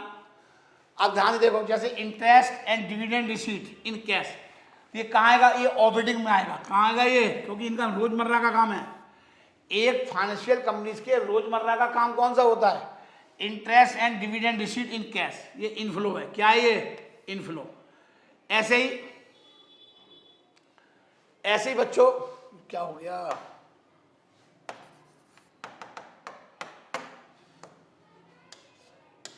चलिए कोई बात नहीं। अब ध्यान देखो बच्चों, interest and dividend receipt in cash, ये फाइनेंशियल कंपनी का बता रहा हूं। Proceed from sale of security, आपने शेयर बेच, सिक्योरिटी मतलब शेयर और डिवेंचर आपने बेच दिए, पैसा आएगा, ये इनफ्लो है। क्या आएगा? ये इनफ्लो में आएगा। Loan and advance repaid by third party, third party के द्वारा कोई लोन एंड एडवांस दिया था, उसने भुगतान कर दिया, हमारे पास पैसा आएगा। अब पेमेंट में क्या आएगा? Interest paid in cash, interest paid in cash, ये कहाँ आएगा? ऑपरेटिंग में आएगा।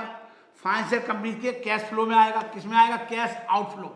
आउटफ्लो का मतलब पैसे का जाना, इनफ्लो का मतलब पैसे का आना।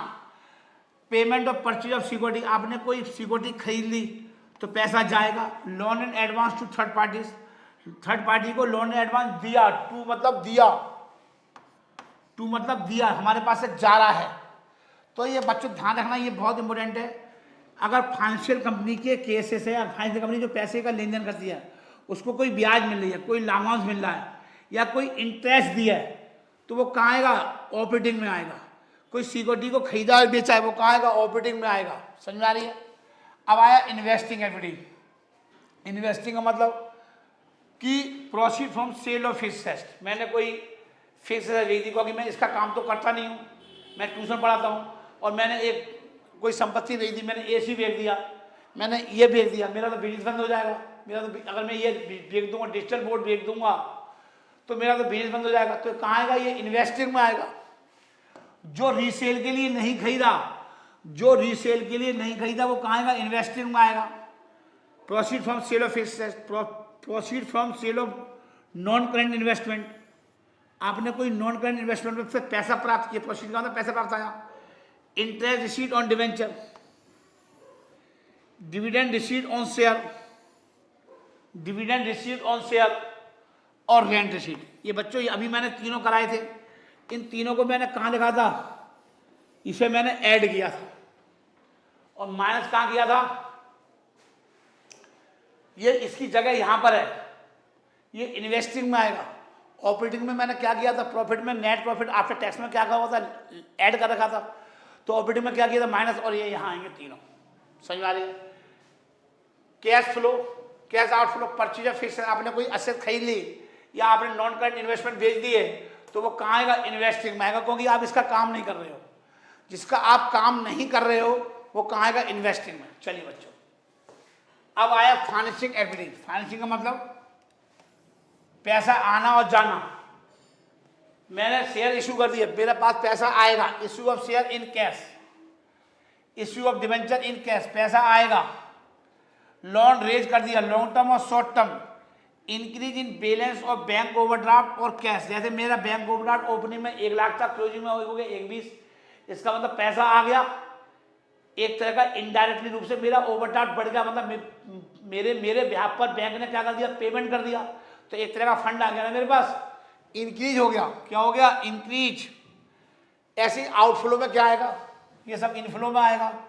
फाइनेंसिंग एक्टिविटी के आउटफ्लो में क्या आएगा, रीपेमेंट ऑफ लोन, आपने लोन का भुगतान कर दिया, लॉन्ग टर्म और short term, redemption of preference share, preference share का पेमेंट कर दिया, payment of by back of equity share, by का मतलब payment by back of equity share, by का मतलब जब कंपनी के पास बहुत अधिक मात्रा में पैसा आ जाता है तो कंपनी पैसे को वापस कर रही है, बैक का मतलब वापस कर रही है, इक्विटी शेयर का पैसा वापस कर रही है, क्योंकि उसका मिसयूज ना हो जाए। ऐसा जब ज़्यादा आ जाए कंपनी के पास तो कंपनी क्या करती है, मिसयूज होने से बचाने के लिए कंपनी क्या कर रही है, पेमेंट कर रही है।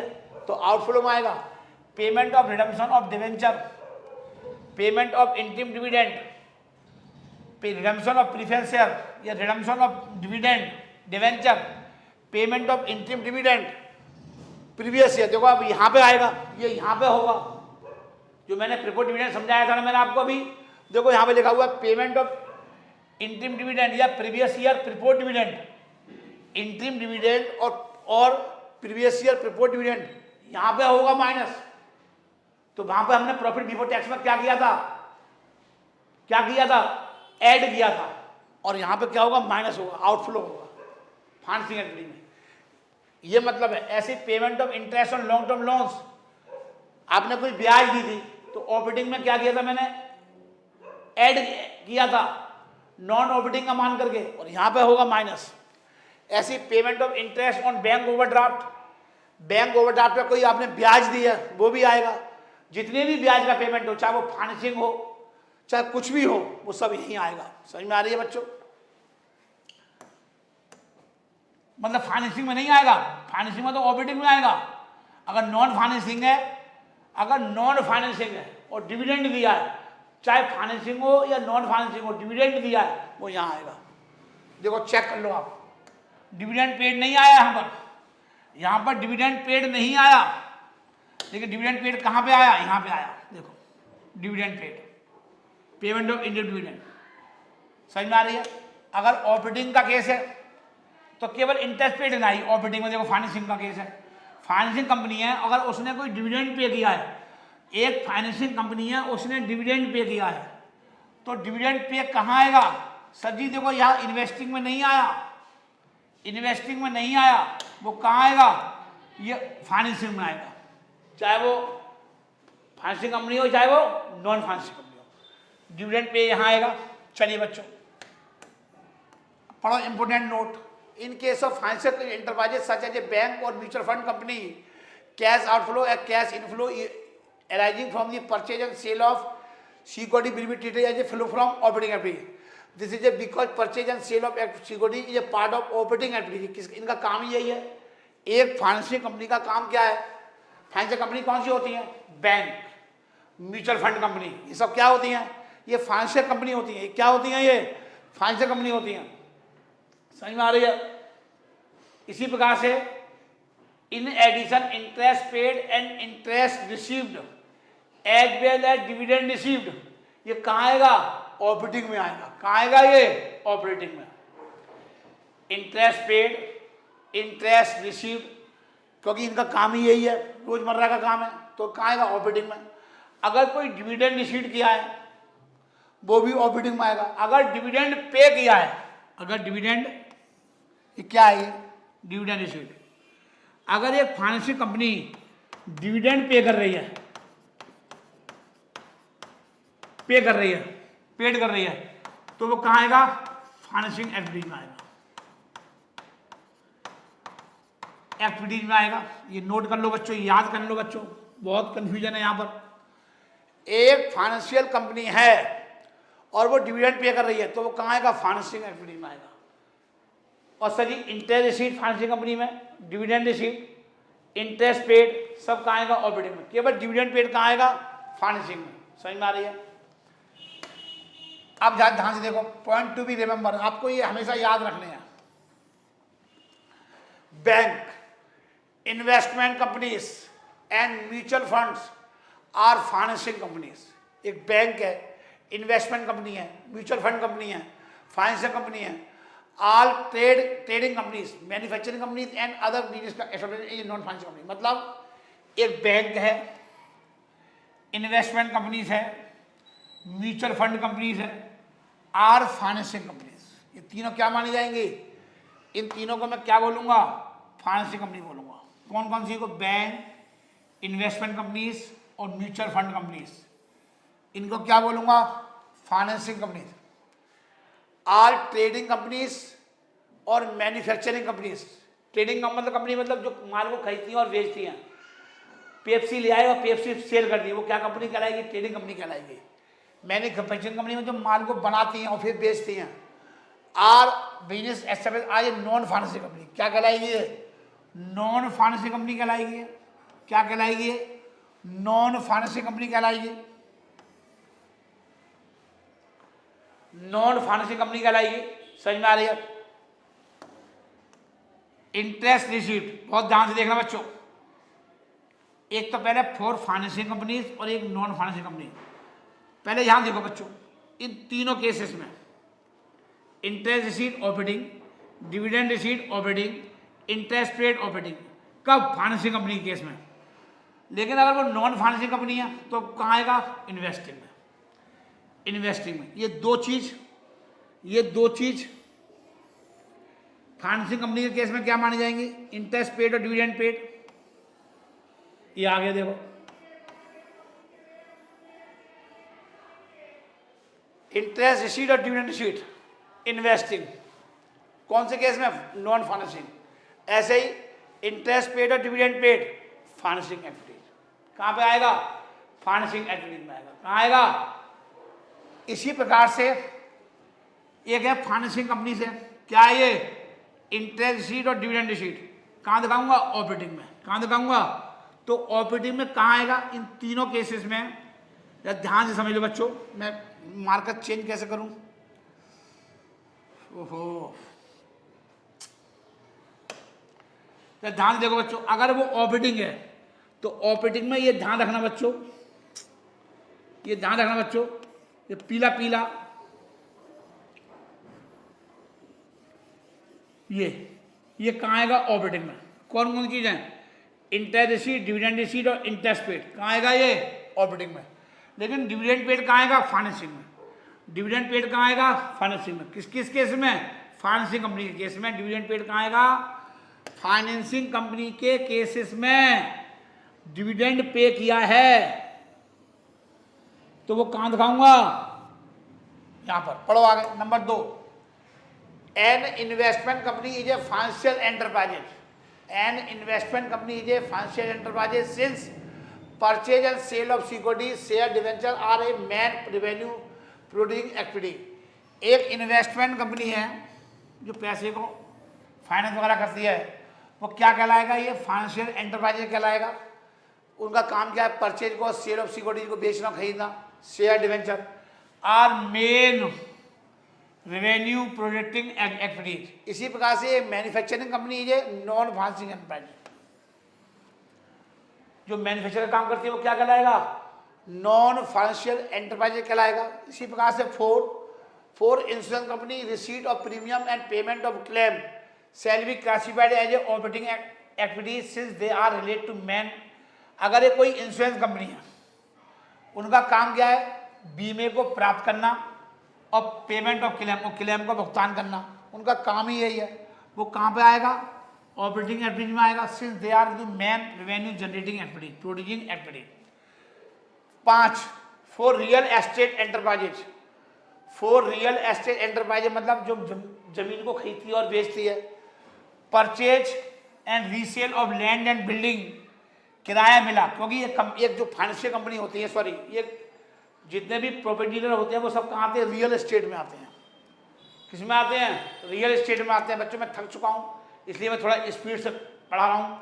वीडियो का एंड होने वाला है, जो मेरा टारगेट था मैं उसको पूरा कर दूँ, क्योंकि मेरी हिम्मत नहीं है खड़े होने की।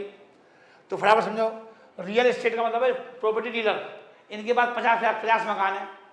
क्या 50 मकान खाली पड़ जाएंगे जब तक नहीं बिकते? नहीं, उससे जिस व्यक्ति को हम किराए पर दे देते हैं, उनको मकानों को क्या देते हैं? किराए पर। उससे एक लिखवा लेते हैं, एक रेंट एग्रीमेंट ले लेते हैं कि भाई 3 महीने के बाद खाली कर दियो, मैं 3 महीने का नोटिस दूंगा, क्योंकि ये मकान जब भी बिक जाएगा मैं किसी व्यक्ति को बेच दूंगा, तो मैं तेरे को किराए पर दे रहा हूँ, लेकिन ये शर्त पर दे रहा हूँ कि जैसे ही मकान बिक जाएगा 3 महीने के बाद तुझे खाली करना पड़ेगा, 3 महीने के नोटिस पर।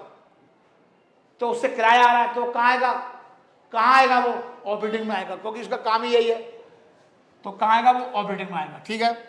फॉर ए कंप्यूटर मैन्युफैक्चरिंग, एक कंप्यूटर मैन्युफैक्चरिंग कंपनी है, manufacturing and selling the computer, वो क्या करती है, मैन्युफैक्चर कर रही है और सेलिंग द कंप्यूटर, कंप्यूटर को खरीद रही है और बेच रही है, तो इसका काम ही यही है, ऑपरेटिंग एक्टिविटी में आएगा, since they relate to main revenue producing activities, ठीक है बच्चों। थोड़ा मैंने स्पीड से पढ़ा दिया, आप इसे आराम से पढ़ लेना बच्चों, एक एक चीज़ को ध्यान से पढ़ना बहुत। अब मैं आपको न्यूमेरिकल कराऊंगा नेक्स्ट लेक्चर में। नमस्कार, जय माता की, खुदा हाफिज। आवाज़ निकलना बंद होगी बच्चों अब, थैंक यू। बहुत पढ़ाई करेंगे, कैम्ब्रिज जाएंगे, ऑक्सफोर्ड जाएंगे, पीएचडी करेंगे मैथ्स में।